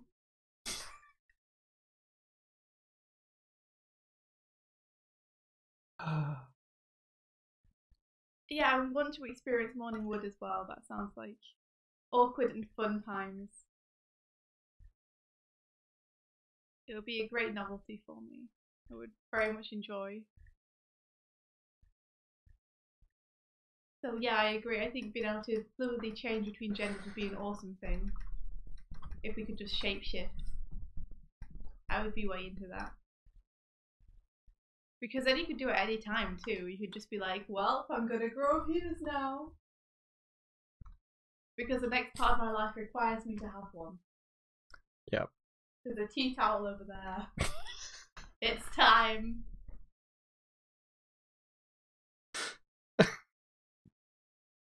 You know, you see, because I live with Mike, who obviously has a peen, and I feel like his is woefully underutilized in terms of just everyday hijinks. Because having not had one ever, I feel like if I had one, I would be constantly like having fun with it and doing weird stuff. But probably Mikey's just very used to having one and has already got all of that out of his system. You feel I'm underutilized. I feel like it's wasted on you. I feel like I would do more stuff with it in everyday situations and thus are more deserving.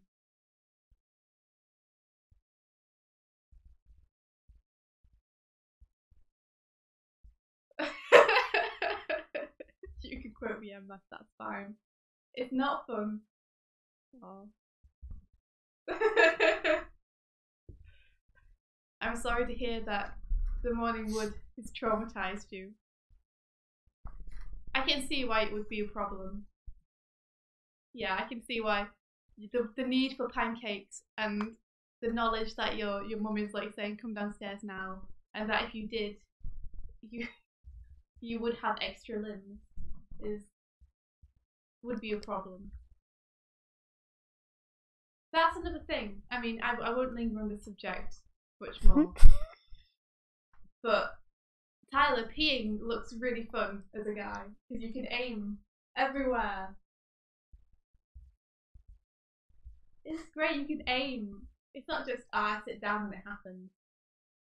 It's I have to like get it out and then aim. It's so cool.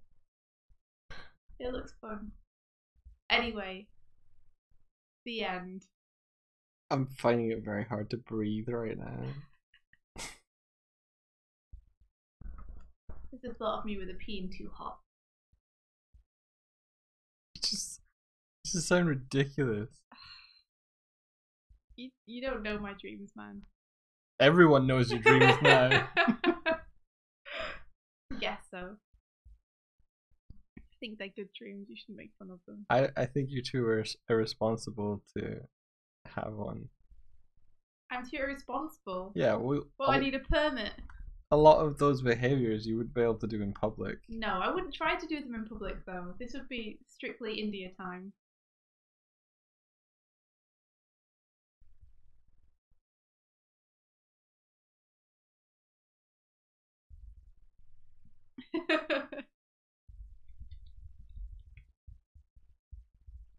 That's how you see. If I had one, I could bond with you over stories like that. All I could do right now is sympathize with you. But if I had the same experience, I could empathize with you. We could bro bond.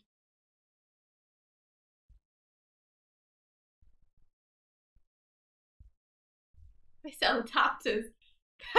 That sounds like it takes all the fun out of it.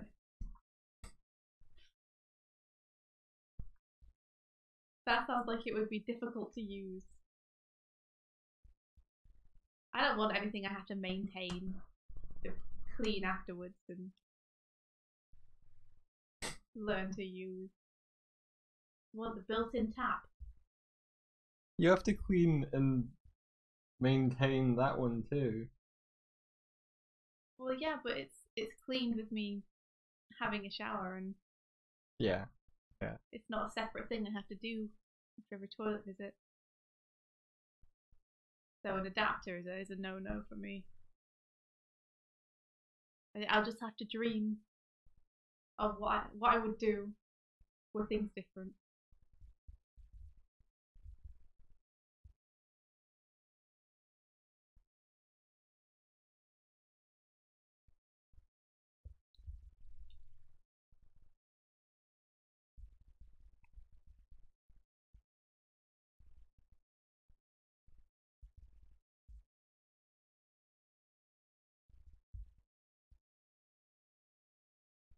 I'm feeling sushi today. We ordered a takeaway yesterday, and I ordered it and gave them a number for my telephone, which was off at the time, and we completely missed it. So I had some missed calls from them, and you know it was like way too late for them to bring it back to us because it was like 11 and the takeaway place was closed by the time I called them and my phone was charged up again. And I paid by card, so I hope they haven't charged my card. They'll have charged. So if they have charged my card, I might phone again today and be like, so, that order yesterday? I didn't receive it. Can you either refund me or can you just send me the order again today? Yeah. And this time I'll make sure everything's charged up, and I'm sorry for the inconvenience.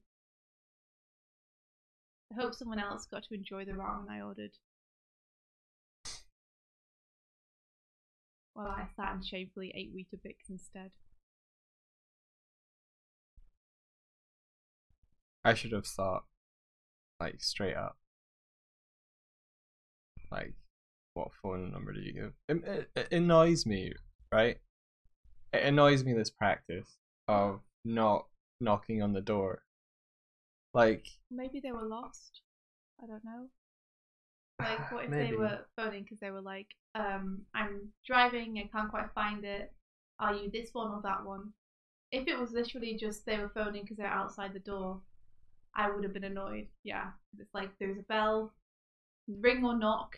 Yeah, because it's like, I think there's this practice of, like, if you order after a certain time, like, they'll call you when they're outside, they won't ring the doorbell, and it's like, look, if there was someone asleep in my house, I wouldn't order takeout. Mm-hmm. Or, like, I would accept the consequences of the doorbell ringing.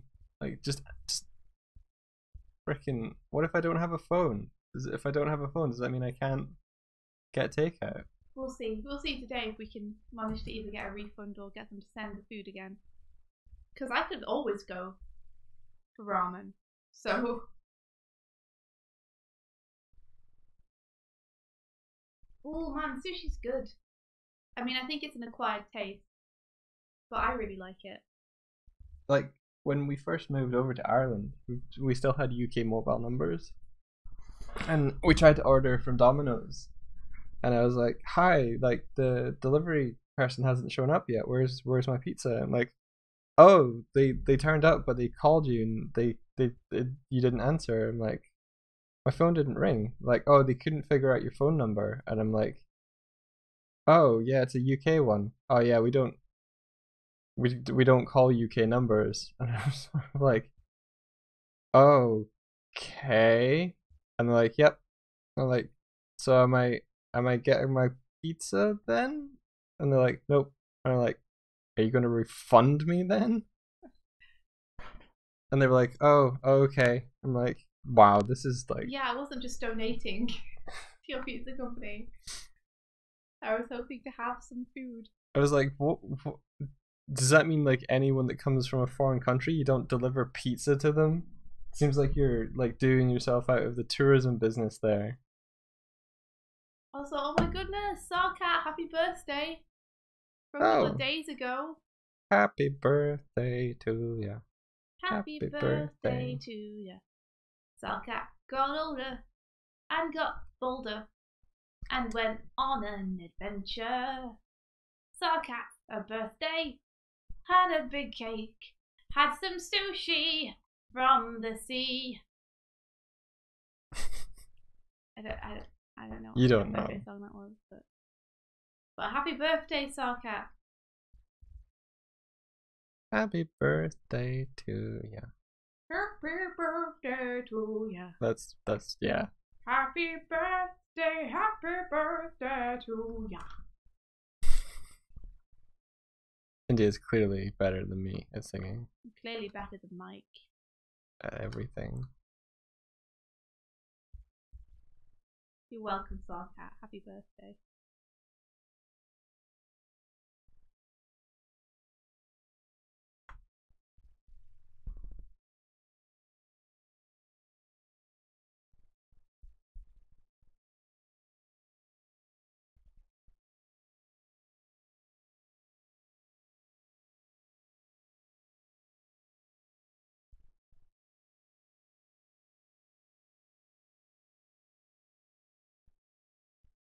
Wait a second. Tension. Wait a second. Orlando, did you say it was your birthday or something? I have to scroll up now and find out.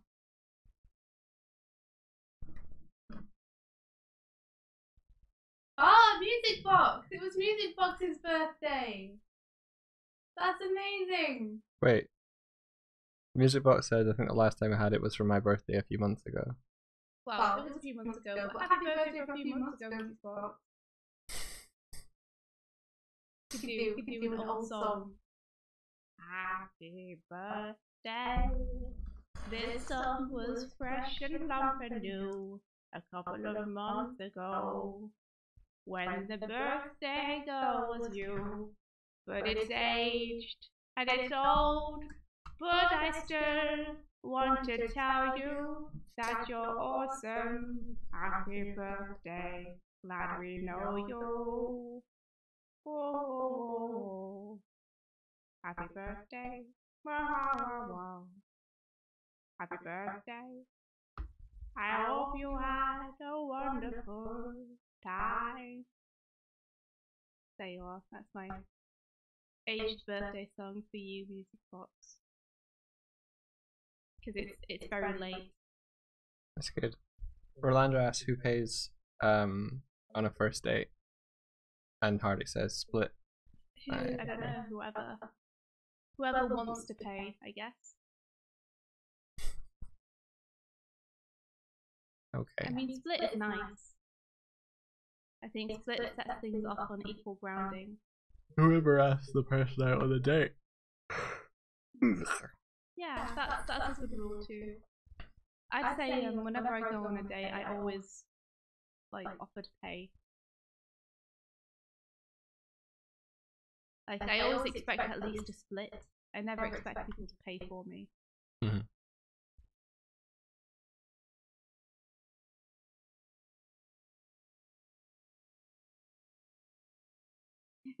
So controversial. How can you be so controversial and yet so bold?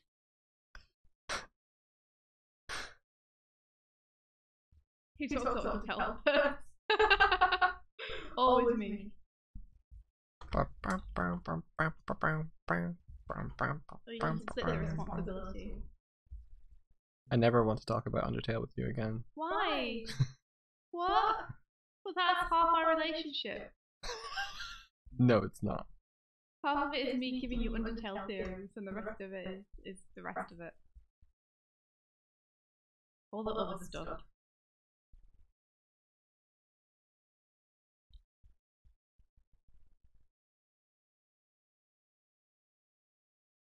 Well, I mean, it's up to you, Orlando. You should do what you feel comfortable. But I don't think you should pay for something just because you're male. Yeah. Yeah, away with that double standard nonsense. Stand straight. Like, gone are the days where women couldn't hold jobs and therefore couldn't earn money and therefore men had to pay for stuff for them. Yeah. Like, it's not Victorian era anymore. Yeah, like, if that inequality has changed, then it should ripple out. Yeah, like, fair enough back in the days where women could not earn money, it made sense for people to pay for things for them. Because they literally weren't able to. Raised to be married off to someone who would have a job.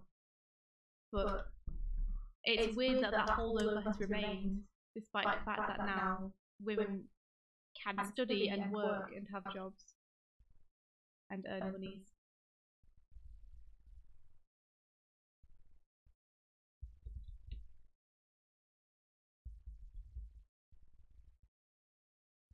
I went to lunch with our flatmate Mike the other day, and my flatmate had done a really cool big favour for us recently. And so I wanted to pay for the entire thing, you know, to say thank you as a thank you meal. So I tried to pay for all of us at the counter, and the girl was like, "She's paying for all of you, shouldn't you guys pay?" Yeah. And I was so annoyed. Like, I was nice to her because I think she was just trying to be like nice and have some rapport, so I wasn't like but inside I was like, oh come on, let me treat my friends to lunch. Yeah. Why are you making them feel bad for me treating them to lunch? Let me treat my friends to lunch. It's bullshit. It's bullshit. Yeah. Bullshit. Can you draw bullshit right now? Okay.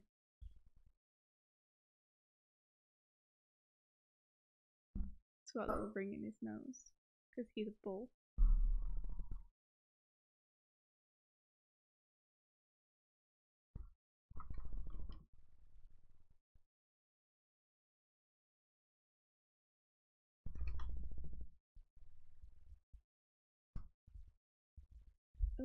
Old men asking wives to apologise to husbands for whatever just because they're women. Ooh, yeah. It's so weird. It's so weird and creepy and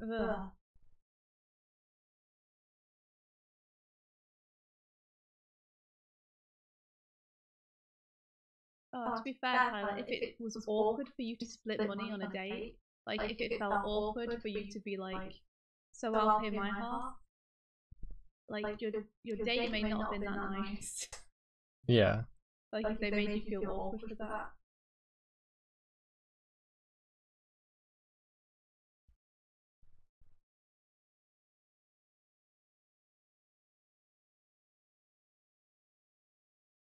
That's quite a good compromise, Rolando.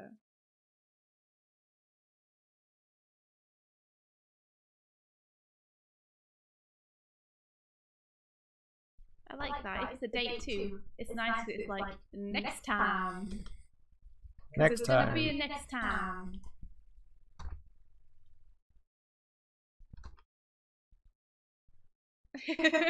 Everybody pays for a shitty date. In one way or another.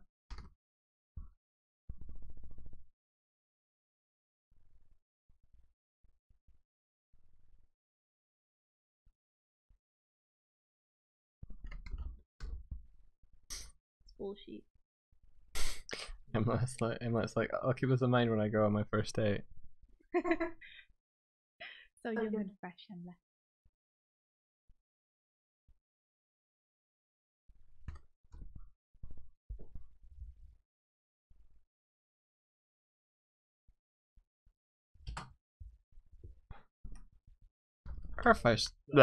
Our first date was nice.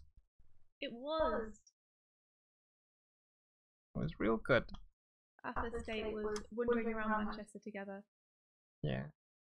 We went to a life drawing place called Dr. Sketchy's. It was in a bar. Some sort of like biker bar almost. Yeah.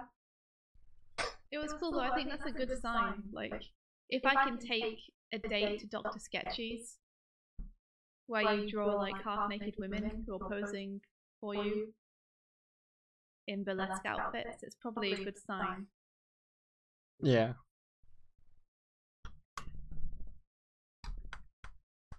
You know, because I was like, oh, you like life drawing too? This isn't anything weird. This is just an artistic, fun thing we're doing together. You're not telling me it's weird or judging me for it. These are all good signs.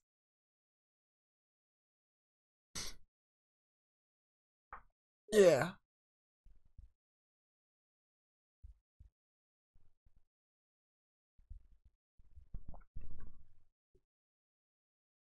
I still remember what you were wearing.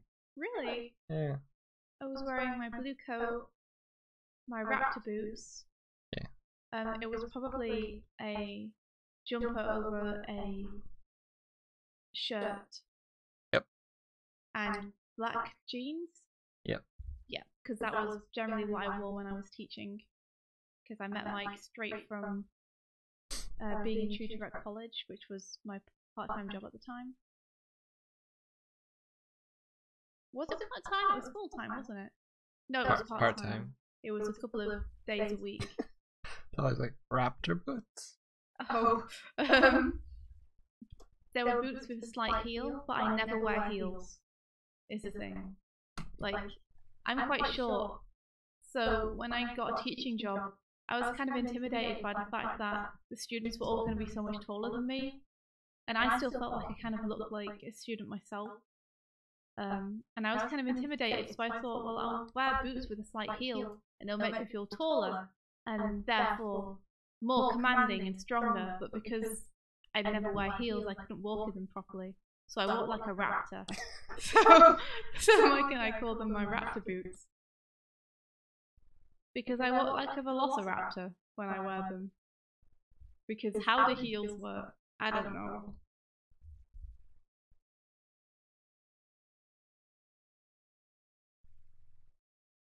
I don't know how good a teacher I was. My problem is that I tend to joke around with the people in the class a lot like I'm also a student.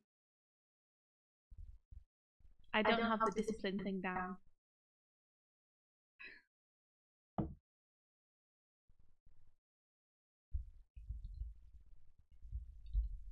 But yeah, it was a fun date.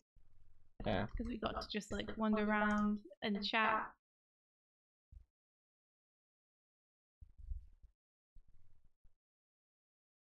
Wear around glasses and beat him up with a giant stick. Should have done that. Why didn't I do that? All the best teachers do that.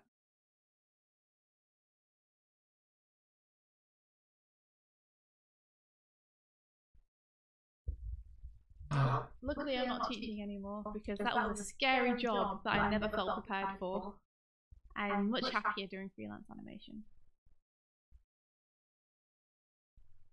What was it, Mike? You gasped. This page has the nag. Oh, that's awesome. The nag from Coda is like this just insane, crazy, basically rabies-ridden unicorn. Kind of, yeah. It's really scary. It's got like massive, big, sharp teeth and this really twisted horn and glowing red eyes and this wild mane, and it's awesome.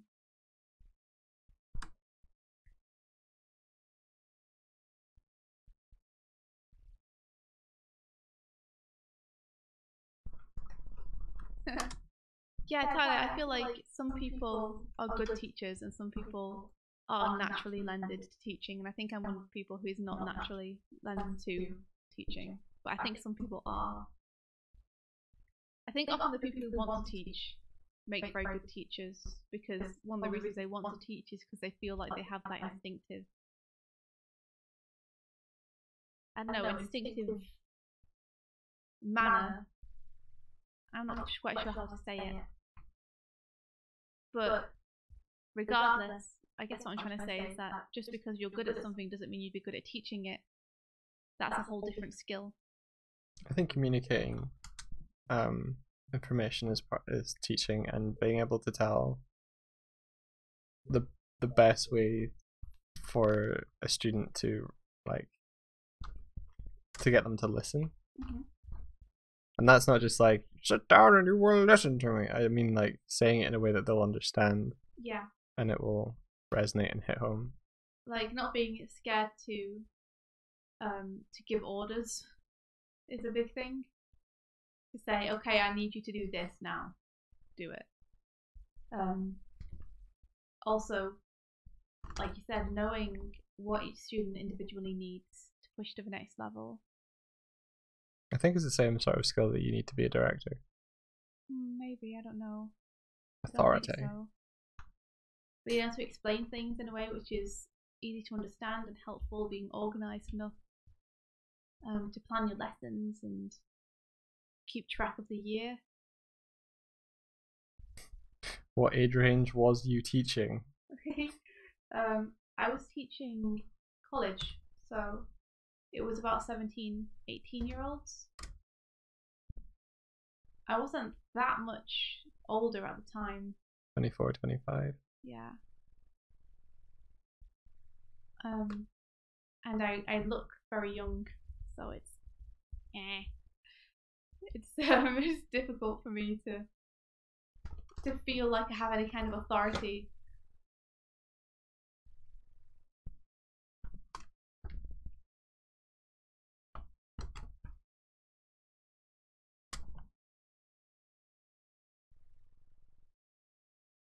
It was definitely something I didn't feel comfortable doing. Yeah. I think despite all that, you would have been a good teacher for them. I don't know. I don't feel like I feel like I tried to be, but I don't feel like I really was.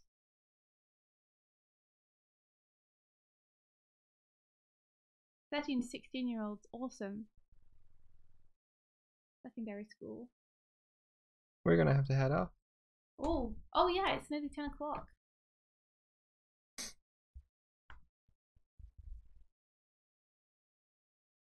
Yeah, they are difficult ages to teach, but it's also the age at which you can kind of get them into something and have the most influence, I think. Because by the time they go to college, they're kind of already set in their ways and they feel like they know what's best. Like a lot of the students there didn't want to hear much tutoring. They thought they knew what they were doing. You know? So it was, you were always battling against their egos to try and tell them, you know, no, you need to do it this way, or you really need to submit this, or this is, you know, not going to be marked this way.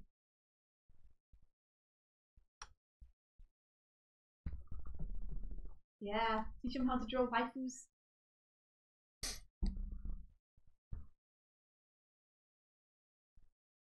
Animation's such a great thing to learn though at that age,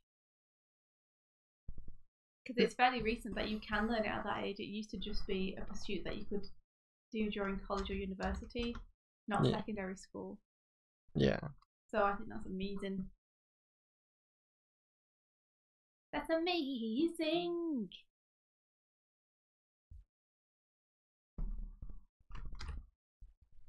Yeah, you have the responsibility of people's futures. I just think it's great that people can go specific and really pursue the very specific thing they want to do as early as secondary school now. Because I definitely knew in secondary school I wanted to be an animator. Yeah. So I'm sure there are loads of kids who know what they want to do, and they shouldn't have to wait till they go to college or university to be able to study that or pursue it.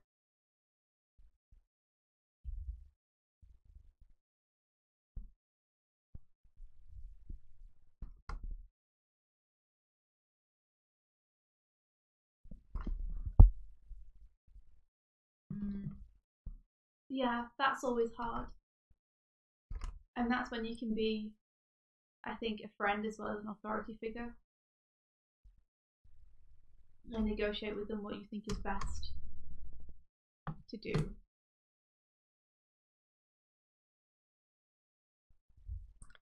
Okay, we're gonna head off. Yes, we're gonna run! Run with us. We'll catch up with the teaching talk on Monday. Yeah, I do want to say though, Emma, I agree that people should be paid more for that, because kids can be really, really cruel. And I think at that age I don't understand necessarily that teachers are just them a couple of years in the future. Teachers are people too, and they can have their feelings hurt, and it's not funny, and there can be like really bad consequences for anyone put under that kind of strain for a long time. But anywho, on that note, yeah, on that cheerful note, we're be off. kind to one another. Yeah. May the rest of your day And weekend be filled with kindness and adventure. Adventure. Seamless. It was perfect. I think we harmonized there. Nailed it.